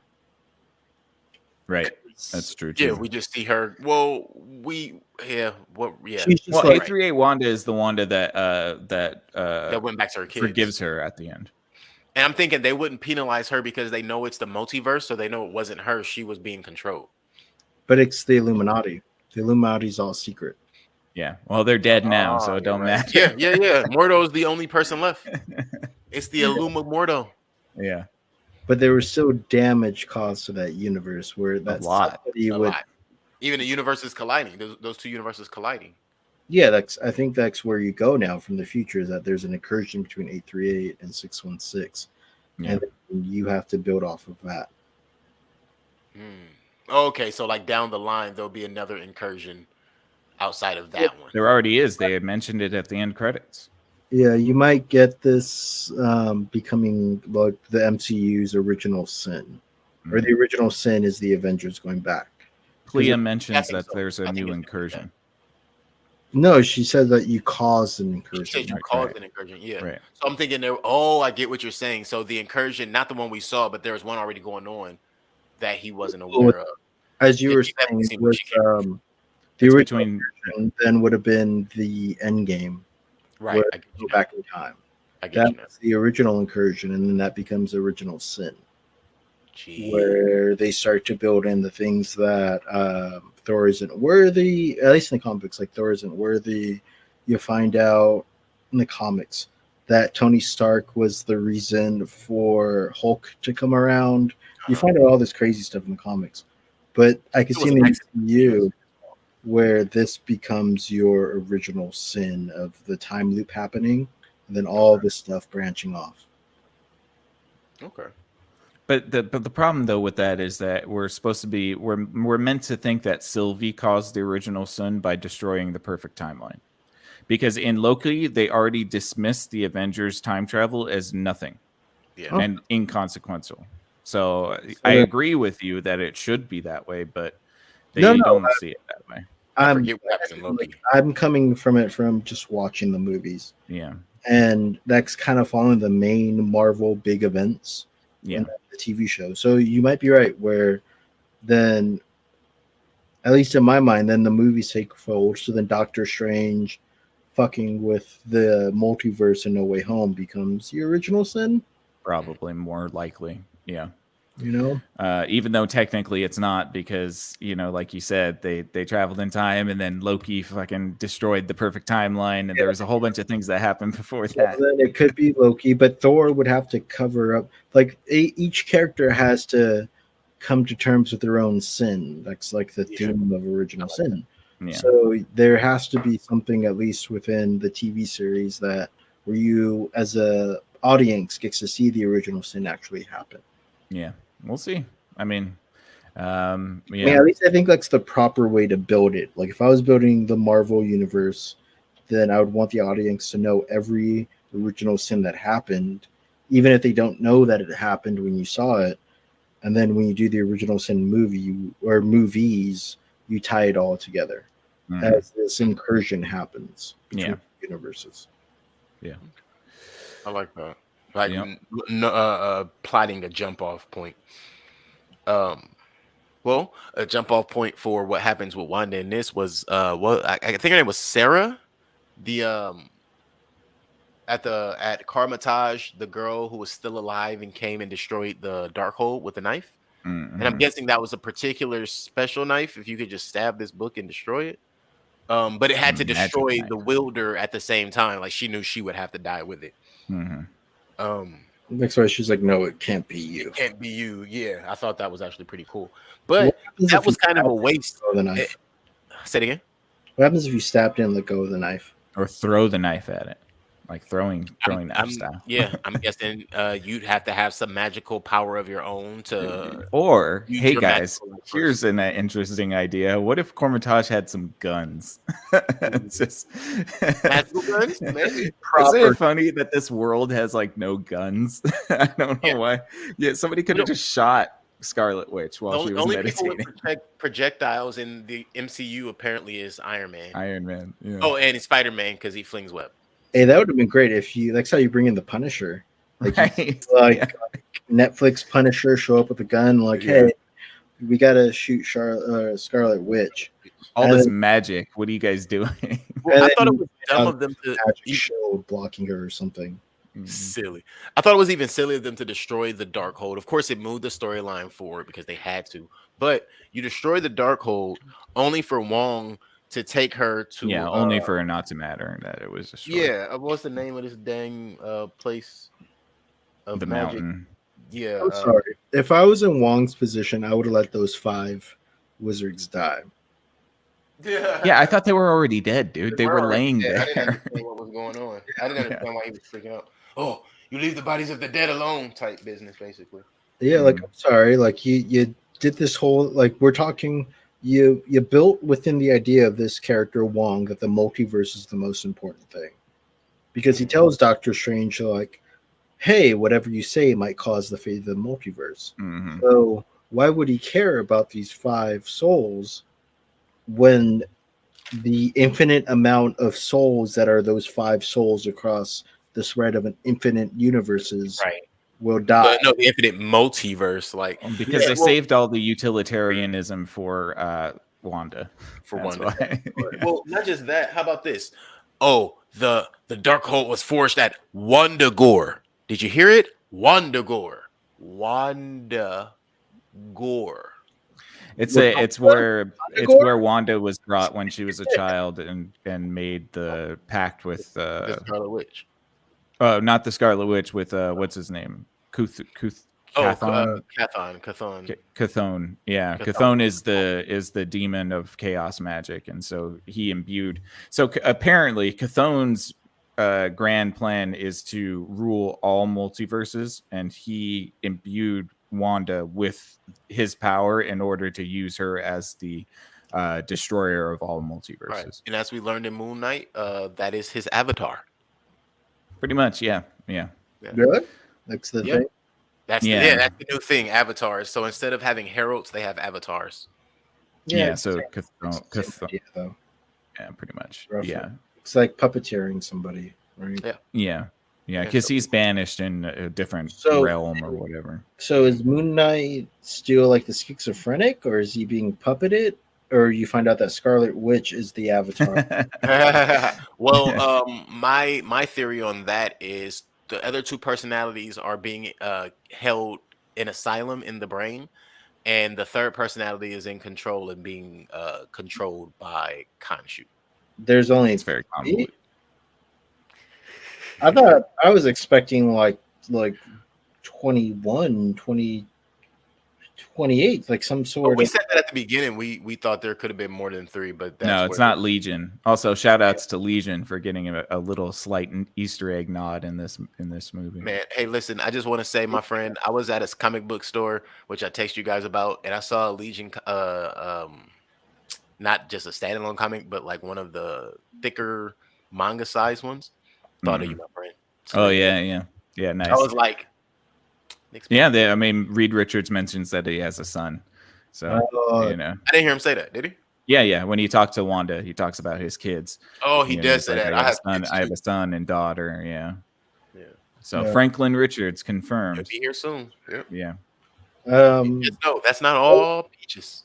Is Moon Knight worth watching? Sorry to derail this, but is Moon Knight watching just for Oscar Isaac's performance? He does a good job holding the show up, but man, it's just not that good. I got you. Like, I'm a big Drive fan. I'm a big. I like him a lot. Like I'm an Oscar Isaac fan, so I was wondering if I should subject myself to the pain of the To answer MCU. your question, Put it this way, it would be similar to watching him in Star Wars. you'll enjoy Oscar Isaac, but you'll question everything else. Yeah, pretty much. Yeah. Okay, so I'll just drink heavily while I watch it. Yeah. And then just criticize it. And don't expect anything, and I mean anything, from Ethan Hawke.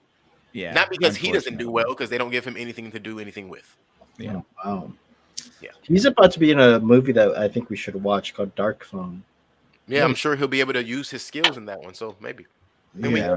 we can prove to the audience why we were so upset about how they used Ethan Hawke. That's true. Hell, we could watch Training Day and show you why we were so upset. Or even like Sinister. He makes Sinister work. Yeah. The strange idea, but his acting performance so good that like you want to, you buy into it. Gattaca, definitely. Yeah, Gattaca too. He's great. But no, getting back to the multiverse, I suppose.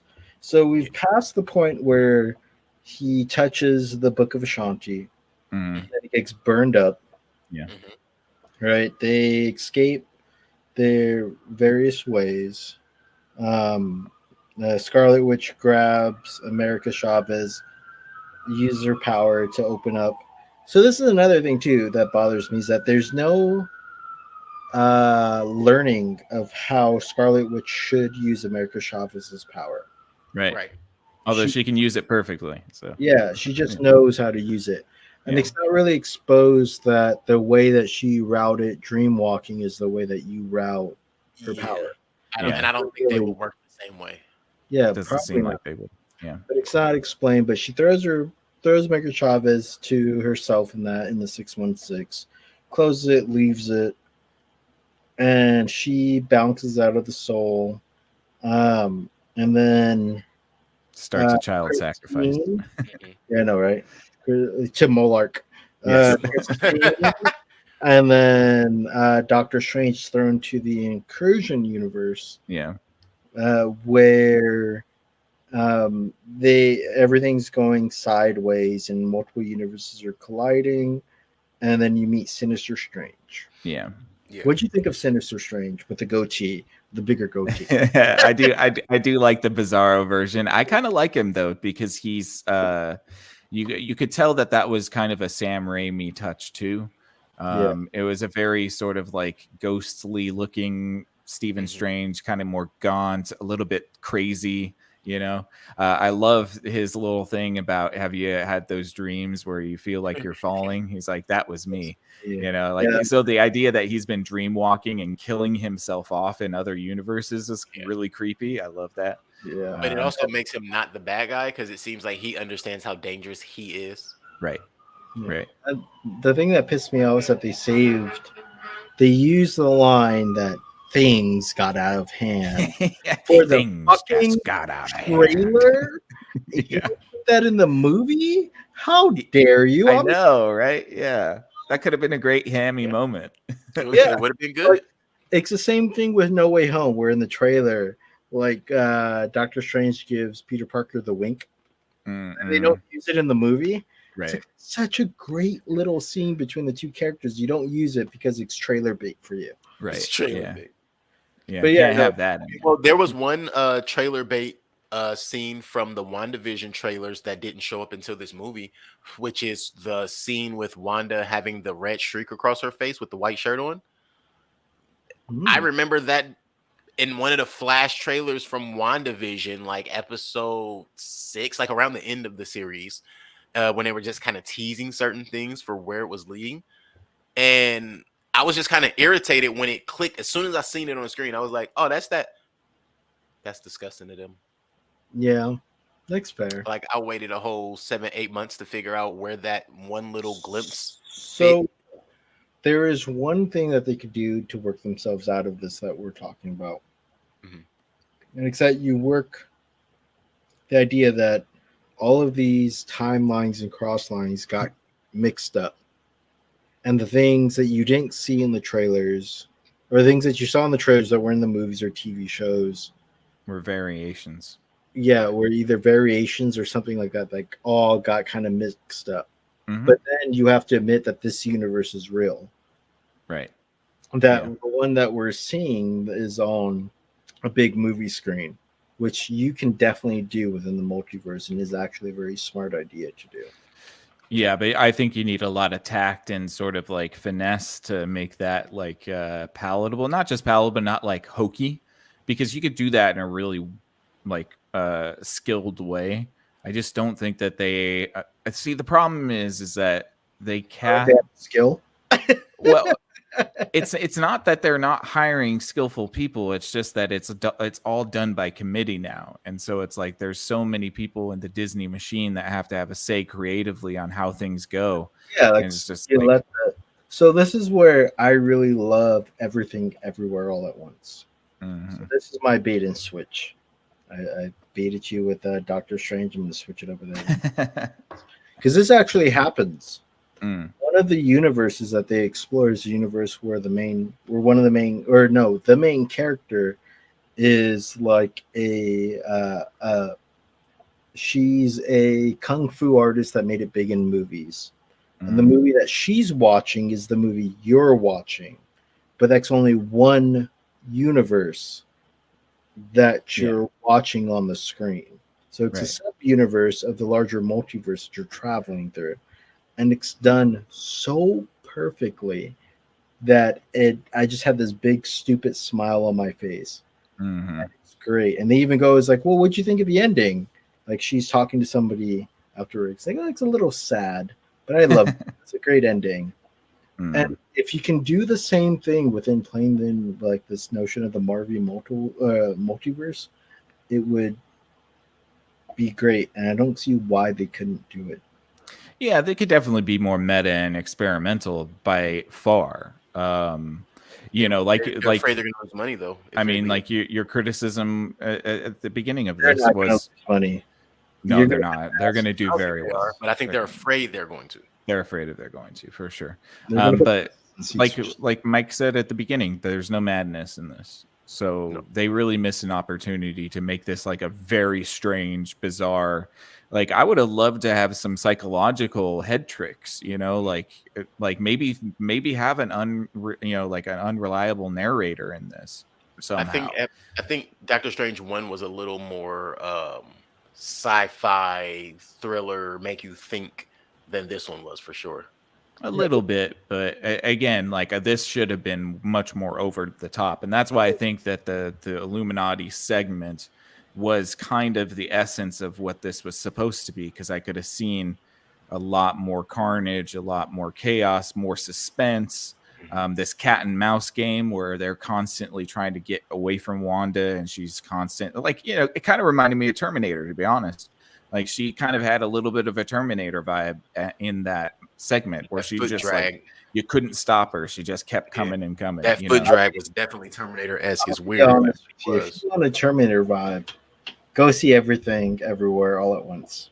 There's a Okay. real Terminator. No, I know. Sorry for the fake. No. But you have the House of M, which is an established comic where Scarlet Witch changes the 616 universe, the mainline comic book universe for all the heroes. Yeah. And has this heavy effect that we're all kind of talking about, this multiverse of madness. But they, like you said, it's a film by committee. They never committed to this idea in the multiverse of madness. So you get some semblance of a multiverse that never really exists. Like, from my point of view, the multiverse should become its own character. The same way that David Fincher made a Unnamed City a character in Seven. It has that sort of potentiality for it, but it never happens because it's Disneyfied. Yeah.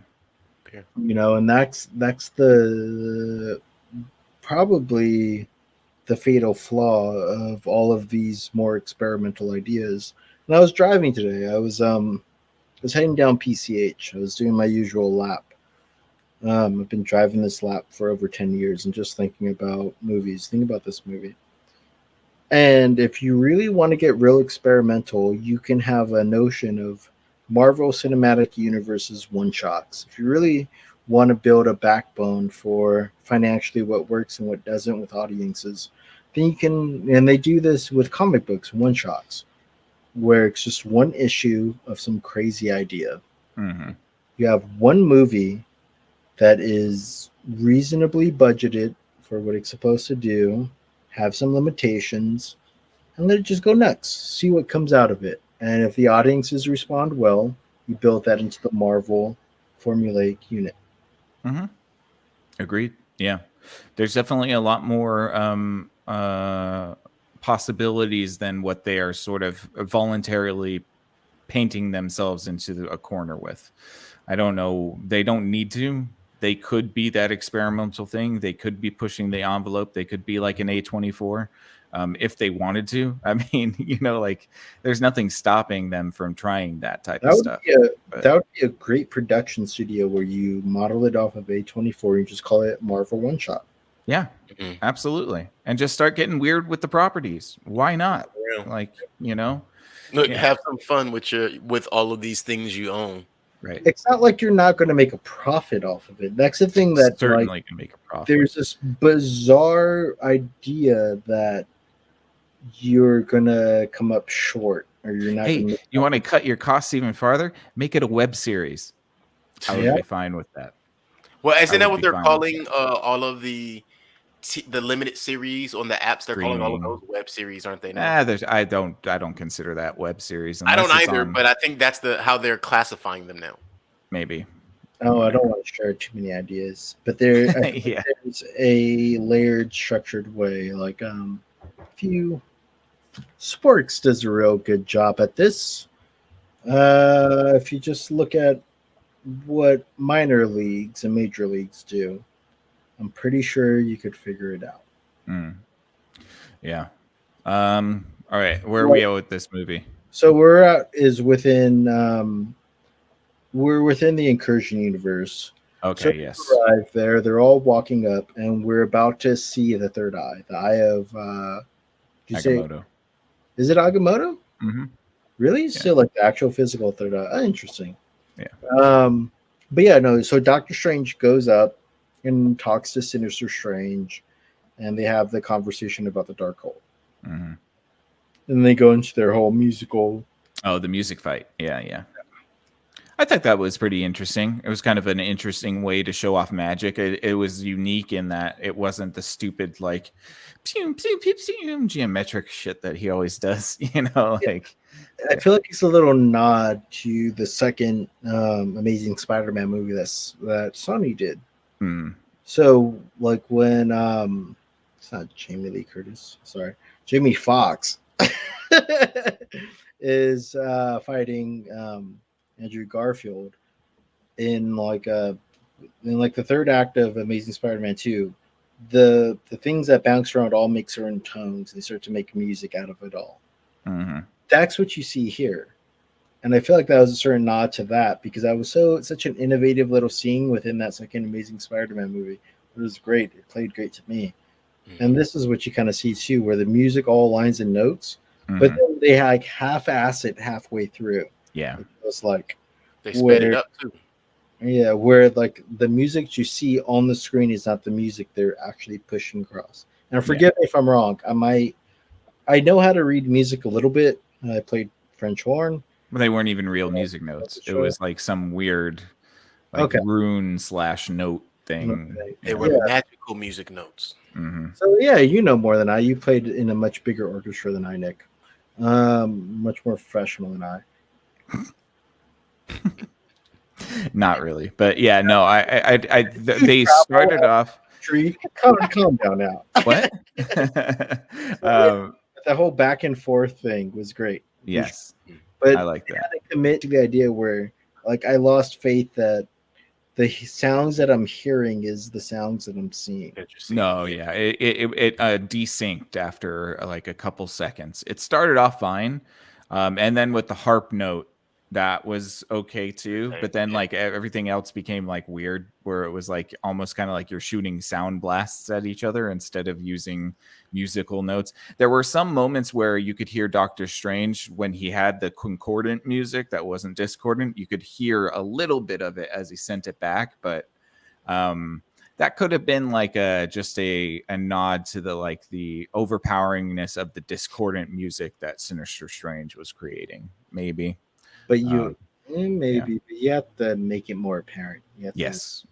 Gotta like Absolutely. go all the way in on that effect. Yeah. They did. It wasn't well communicated.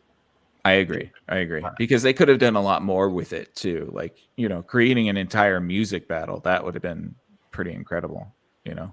That would have been a great way to show both Strange's intelligences and then the battling between the two universes.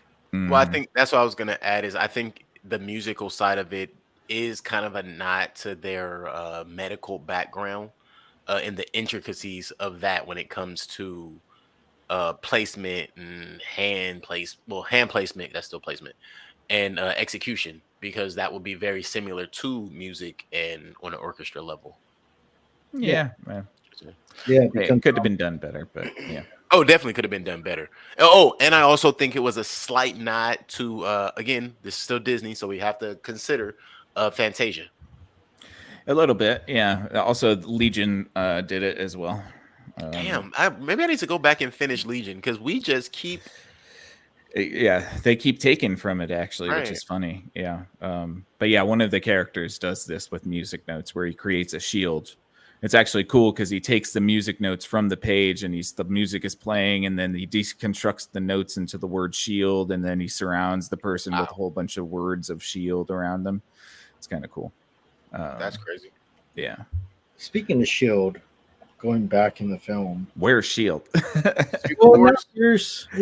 was a bummer that they didn't bring up Hammer, and then this might be playing within the whole Secret Invasion line that they're doing within the 616. Mm-hmm.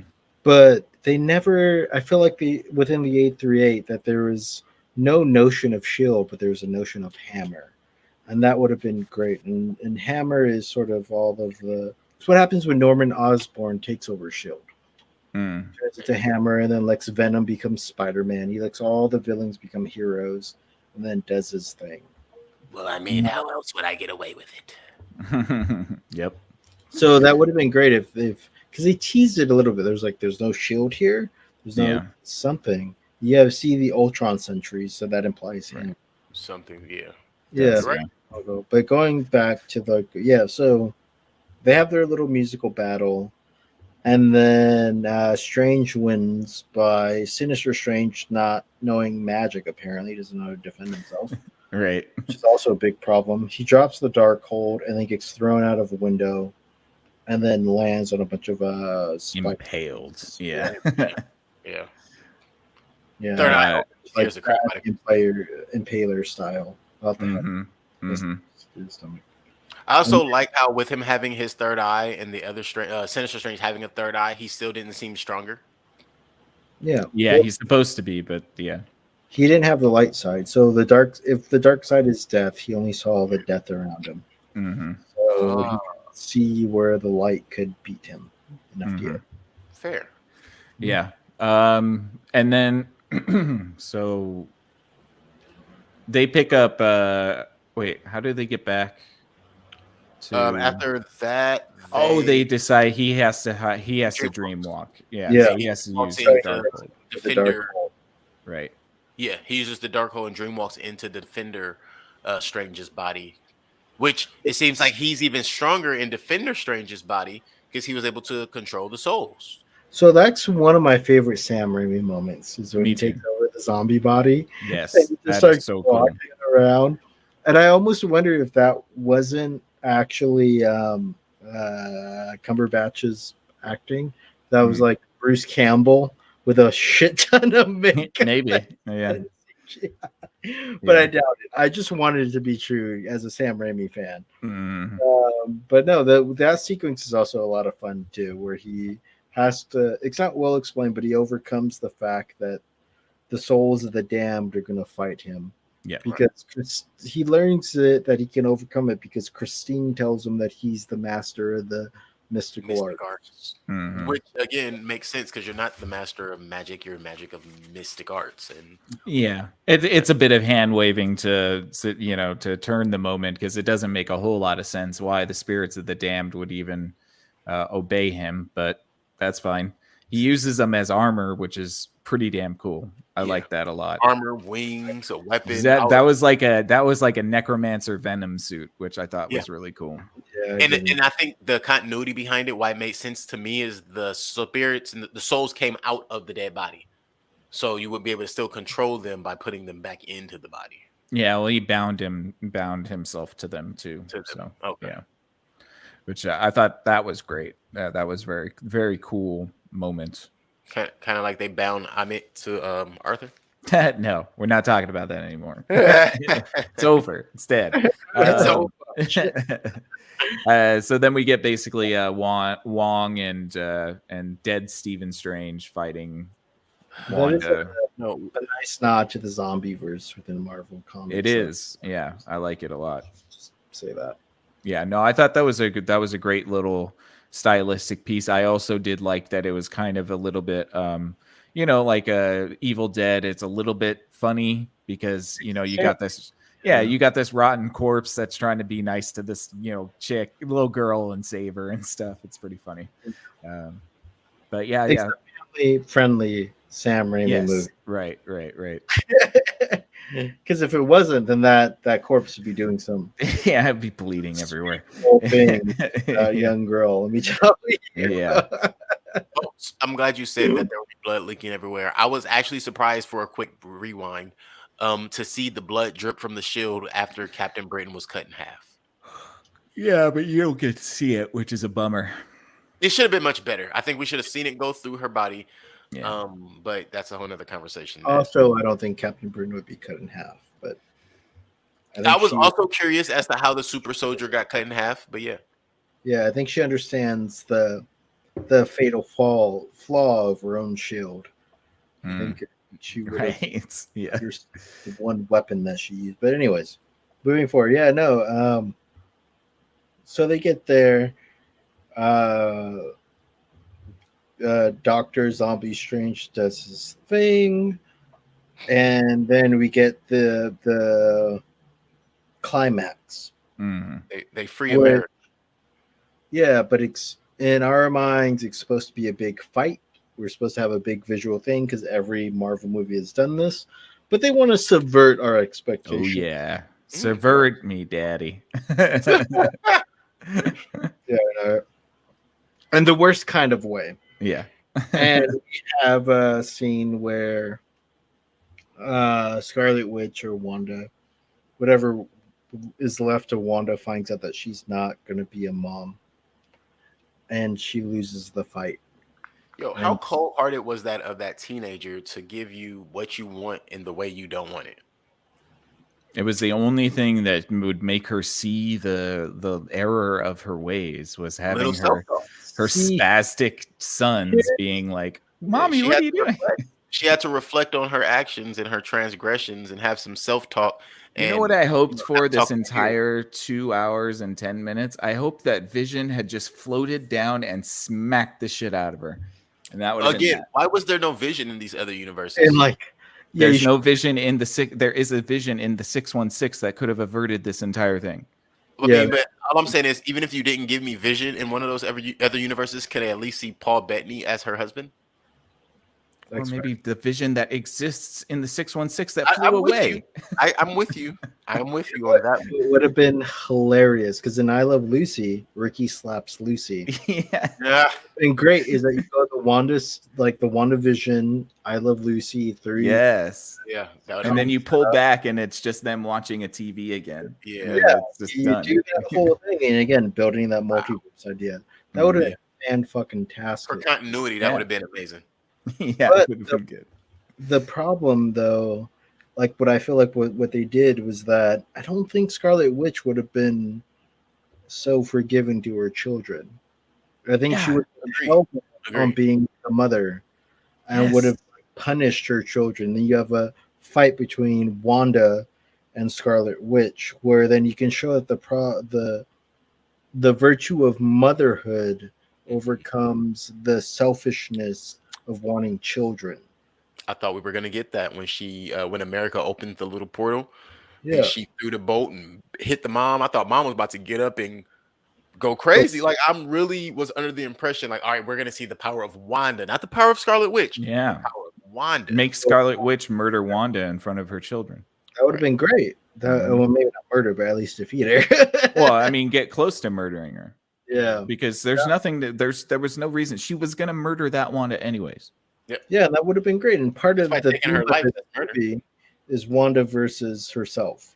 Yeah. Right. That's the big thing, and that would have been great to visually see instead of what we got. You know, you would have seen the mother stood up, and I don't like. I've always asked, as far as my dating life, women have always asked me how I felt about having kids. I've always asked them how they felt about children being in danger, just to see their reaction. Some have been, well, I'll fight to the death for them, and others like, I don't know what I would have done. But I never heard I would have just sat in the corner and like looked at what happened. Yeah. No. And walked up to the woman who, even if she looked like me, was attempting to assault my children and be like, just By the no, way, that Wanda also has chaos magic. She's just not the Scarlet Witch. Yeah. And she should be much more angry at her for possessing her body and leaving her kids alone. Yes. Yeah. She You know, definitely should have been. there's like multiple cinematic moments you could have done with this where like she's washing the blood off of her that she just went through the whole experience. She comes down because her kids are screaming and then finds Scarlet Witch doing her thing and then kills, or it comes close to killing Scarlet Witch, as you said. Yeah. But we get this really like empty moment where it's supposed to mean something through words. Yeah. But she like turns on such a dime that it's No, like, no, dude, we we just saw you murder a whole bunch of people about 20 minutes ago. You can't tell me that you've changed your mind. Yeah, she wants to be a mom so bad. Yeah. That's her one core not momentum. Lady, but, there's an old-fashioned way of doing this. You did not need to travel multiverses to have children. well, Vision is dead in her mind. Vision No, couldn't have I had don't think- children with her Yeah, like, I'm about to anyway. say, I don't think it would have been Vision's babies, sir. Curious But- to know whose babies they are in those other universes. That's Yeah, a good right? question. Yeah. But there's other ways to solve this, but that's her one motive is becoming a mother. And then she just gives up becoming a mother because her kids reject her. Like you don't like she's supposed to be the tyrannical mother that like makes her a villain. And then you don't buy into it all the way.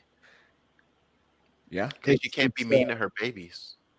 Yeah, I know. You know what it could have been though too. You could have done this in a completely different way. You could have had Scarlet Witch abduct these children and then have the whole mission of the story to get the children back to the regular Wanda, and the regular Wanda becomes the hero to defeat the Scarlet Witch. You know, like But you still have to play on the notion that the Scarlet Witch that we know is this. Like, have you ever seen Problem Child or Problem Child Yes. 1 and Oh, a 2. long time ago. Yeah. Yeah, so I see Scarlet Witch being the nun, Mm, where she's like this overbearing figure. She doesn't actually know Yeah. what motherhood is, but the real Wanda does. You kind of Yes. have that. Or you could have like this arc where Scarlet Witch learns what being a mom is, or the Wanda that's buried deep down under the rubble uses that power of learning what motherhood is to overcome the Scarlet Witch. Yeah. That would have been fucking fantastic to do. It would have been, and it would have been cathartic. And that's, like, I do not like anti-catharsis. I think it's dumb. It's not the reason we tell stories. We don't not. tell stories for anti-catharsis. I'm sorry. It just, Yeah. Yeah. So basically, this version of Scarlet Witch learns that the kids will always be loved by Wanda, and through Wanda telling Scarlet Witch that's good, then she decides to go full blown Albert Camus absurdist in the worst kind of way and Yeah. commit suicide. Yes. And And that- a Sisyphean task. Yes. Yeah. And it's not even like she finds hope or anything. She just Nope. destroys the whole tomb, and the idea that no one else will ever find this tomb to try to do the thing over again. But that, like, again, destroys some of like the core notions of the story, where it's Wanda who's supposed to be the Scarlet Witch in Yeah. order to Yeah, access the to Scarlet Witch is destroying the shrines of the Scarlet Witch. Make it make sense.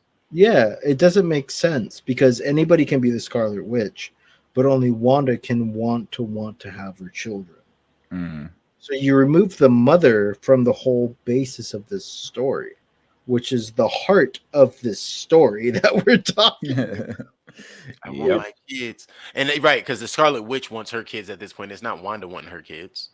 Yeah, but it's not even full Scarlet Witch; it's half-hearted Scarlet Witch Yeah. because she's able to bail out when Wanda says, "You can't have my kids." Right, exactly. Because that's exactly right. Because they had the Scarlet Witch had actual control over Wanda, then it would have been like, well, Death and too destruction. bad, bitch. Bye. Like, Here, I'm gonna put you in the wall and make you watch me raise your kids. yeah, Yeah, these are my kids. You can go die.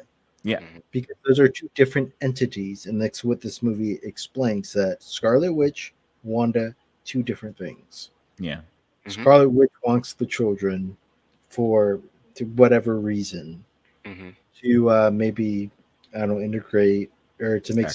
subservient of Wanda. Or sacrifice, right? Yeah. Blair Witch. Now we're at the Blair Witch yeah. status.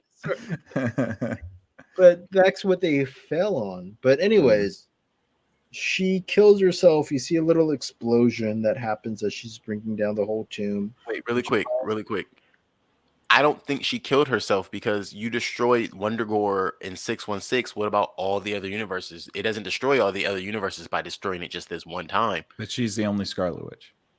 But they say she destroyed the Darkhold in all the universes. Remember? So you might be right because all the books get destroyed, but maybe all the origins of the books don't. You can use the Darkhold and not be the Scarlet Witch. Right. No, I agree with that. Yeah. But they say she did that. She destroyed the Darkhold in all of the universes, and it's like, wait, how? Because the temple is where the Darkhold was created, and it's where all of the text from the Darkhold is. So through the magic, it's like killing the original vampire. It implies though that temple is the only place within the whole multiverse. In the whole multiverse. It so is. That would imply that It is. all of the Darkholds came from 616 and were spread out. Well, that temple was specifically built. So all of the things on the 616 are there because apparently there are cosmic ley lines in this universe only. And so that's why you have things like Chthon bringing the Darkhold to 616 because and building the temple in 616. Yeah, so that doesn't destroy the idea that Chthon can go build it somewhere else. Yeah, Right. Good.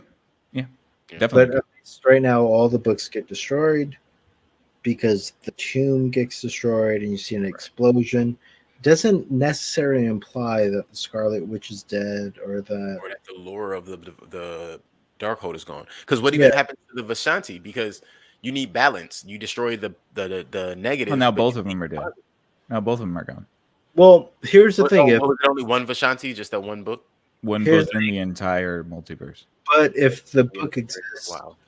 then there has to be a tomb that exists with it. For the Vishanti, I was thinking the same thing. Yeah, I think that was somewhere where they scribed it, unless it was from spoken word, but that was never. Well, then you get into the Vishanti actual the characters. Those are actual, celestials or eternals or something. Yeah. Yeah, you get into all of that shit. Egyptians. No, I'm joking. I'm not gonna do that. Yeah. Thoth is dope. Let me tell you about Thoth. And the rule of the 33. No one else to think. No, they're not going to get that. But no. So all this shit gets destroyed. If anything, Wanda goes back to Mephisto's realm, and then we're ideally, because you see it a little bit when America opens up the first realm, and she's standing over the lava that looks like it's straight out of Revenge of the Sith, sort of thing. That's Mephisto's realm. Yeah. So hopefully she becomes an agent of Mephisto and becomes a villain for the Avengers to take down in, phase 21 or 22, whatever they want to build up. Wanda or America? Wanda. Okay. It would be great if America becomes an agent of Mephisto. That would be really if dope. it becomes an agent of anything other than good, that would be amazing to watch. Yeah. Because you went through all of this to save her from some evil entity, which would be Wanda in this situation, only to discover that her real or that she finds out that her intent isn't to save the world, but to destroy the multiverse. Yeah, but excuse me. That would be nice, but there's a great Greek tragedy that you could tell here with Wanda, where she becomes victim to Scarlet Witch and then overrides it through the power of motherhood to become Wanda, who can control the Dark Witch. And since you're playing within the own MCU, you're not beholden to the comics. You can make this a reality. Yeah. And if anybody doesn't know Greek tragedies, the way they used to work was that you take somebody of high status, they go through a fight, they fall. They have to fight out of that fall to return to their status. Mm-hmm. Along the way, they learn something, and that's the old Greek tragedies. And that's literally what you have here, but they fucked it up.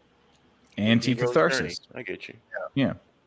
They take you to step 3 out of 4. They take you 75% through the hero's journey, and then they F up the ending because it psychologically torments you. And I think that they do it on purpose, to be honest. I really do. It's annoying. It is. Really is. And maybe within the longer line, like they'll show that I keep saying Wakanda, so I wonder. Wanda overcomes Scarlet Witch. Wanda Condons. Yeah, the Wanda Condons. Yeah.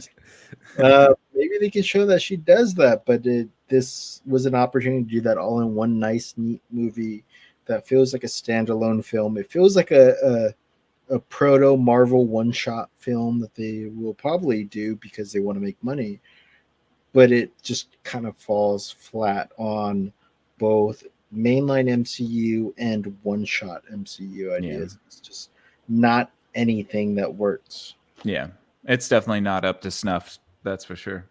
All right, well, we gotta wrap this up because we're already 2.5 hours in. So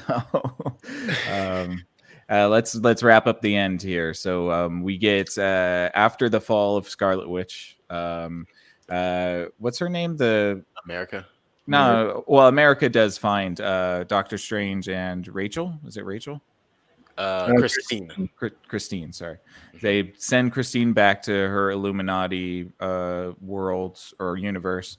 Kind of felt a little bit of like maybe there's a spark there. Maybe we'll see her in the future. Off camera, by the way. Off camera, yeah.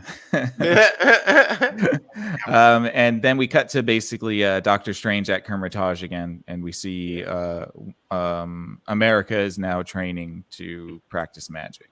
Where Ned should be, but other events happen. That would have been great if they would have had it there. That's true. He should have been in there. Like since we're just skipping a bunch of fucking storylines and just throwing shit in there, have Ned there because he actually has magic powers. and it's a nod towards Spider-Man, and fans would have been Because happy. we know at some point he's Mhm. gonna come back around. So Yeah, he's a magic slinger. We've Well, already and of course, like what more natural sidekick for America Chavez in her TV show that she's inevitably going to get. You know Oh, yeah. what? I'll be honest with you.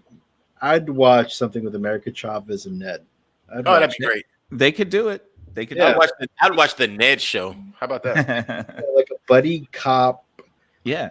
kind of like screw.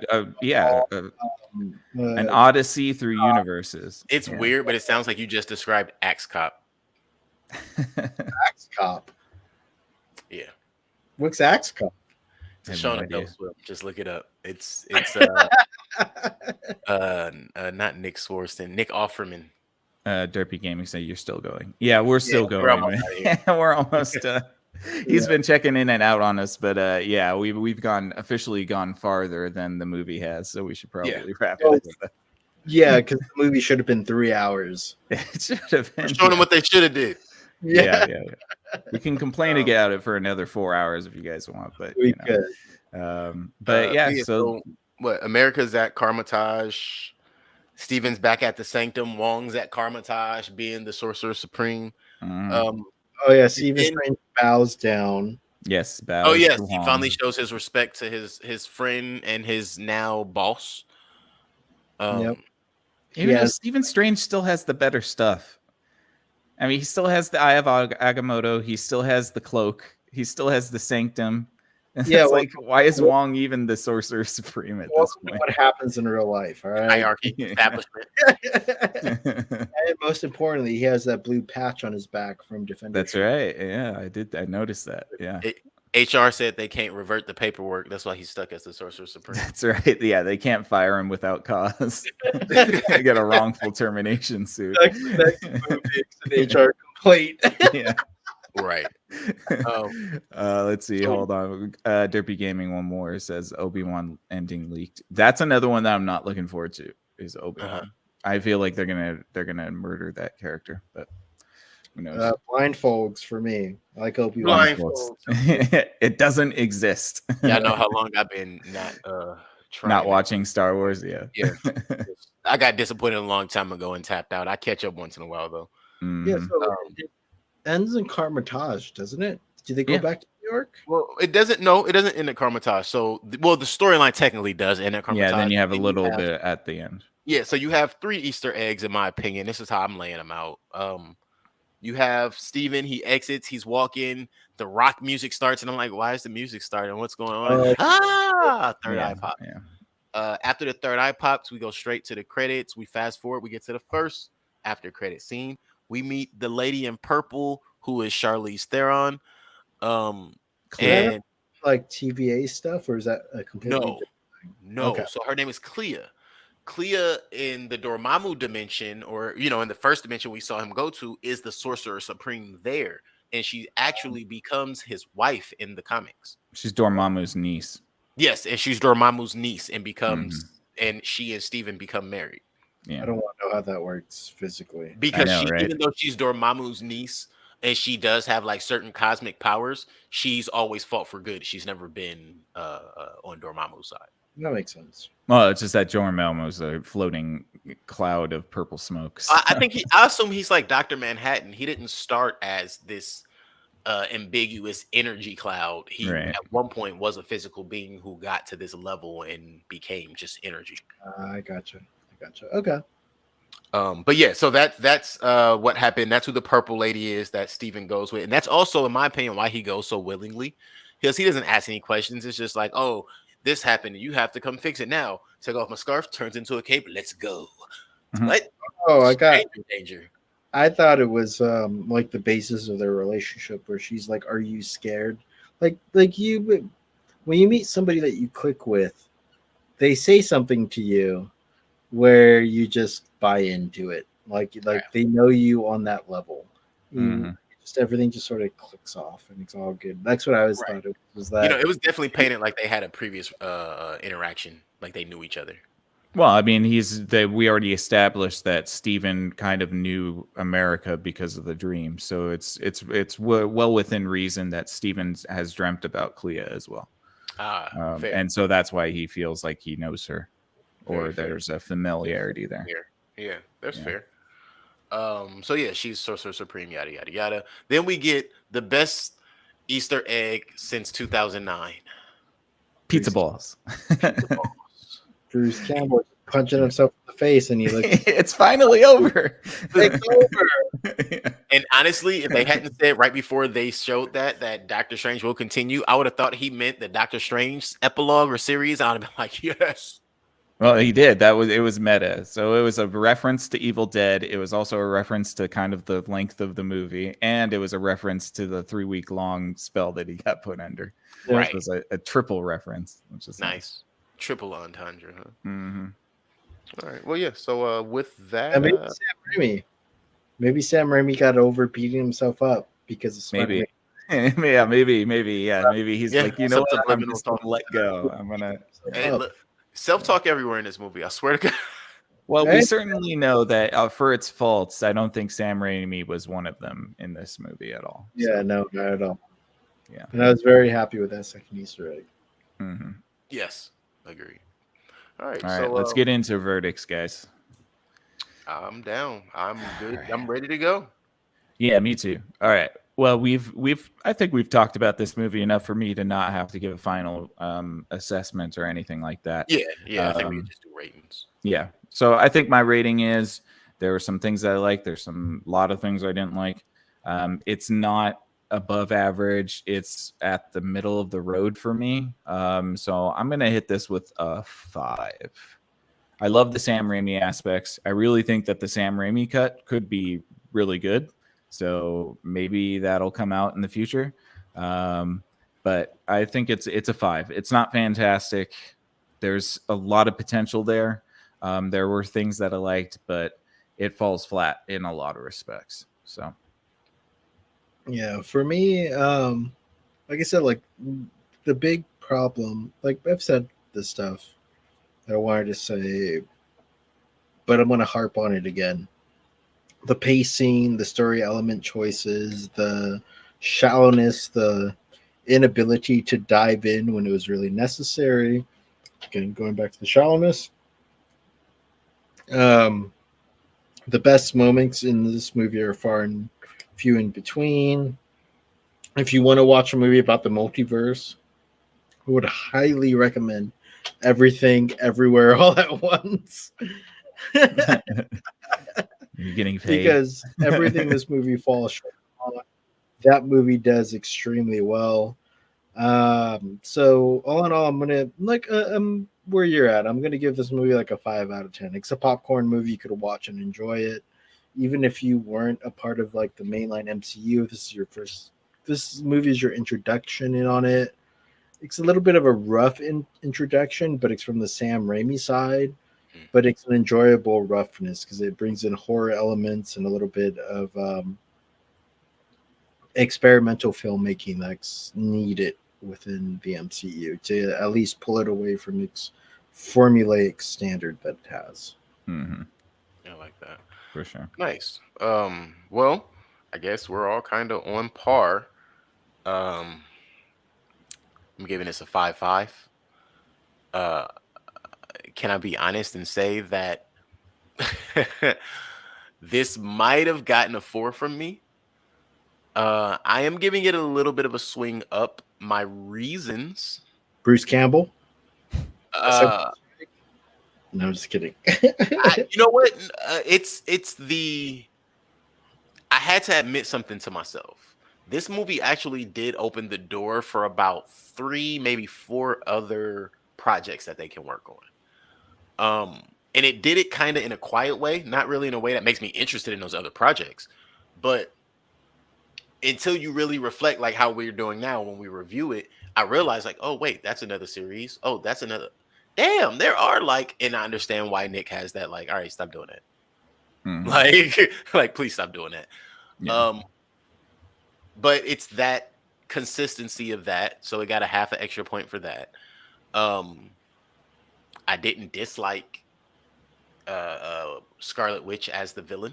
I thought that was great for me because we called that. We were hoping that that's how that was going to play out, and they weren't going to try to introduce some brand new big bad.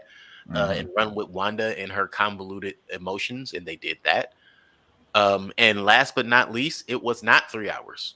Even though I think it could have been 3 hours, I didn't look through the times, but I walked into this movie expecting it to be 3 hours because every other movie, including Far From Home or No Way Home or whichever one came out most recent, was damn near 3 hours.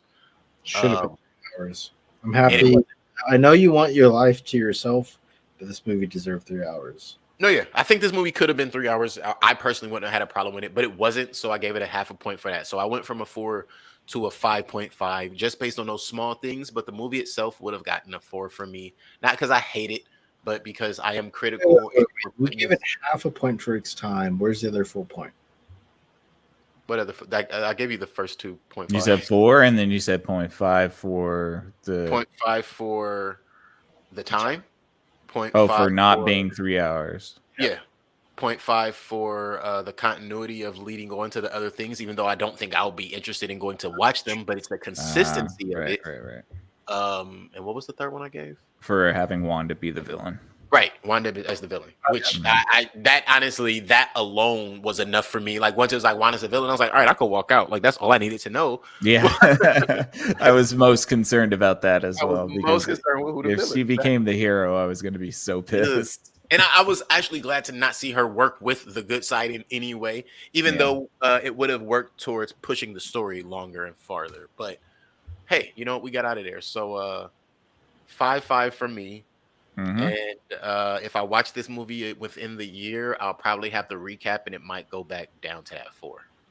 That's fair. I really wish, now that we talked about it, that Shimagarath would have been the villain, and then Wanda becomes the actual villain. Like Wanda and Strange try to work together, but it's really the Scarlet Witch controlling Wanda. Yeah. And then you find out, that sort of like, I think that would have been a nice bait and switch. Since they played as the bait and switch anyways, that would have been nice. Right. Let's not forget about the ghost. Yeah. Our ghost. The ghost of Screen Time Continuum, Dijon. Yes.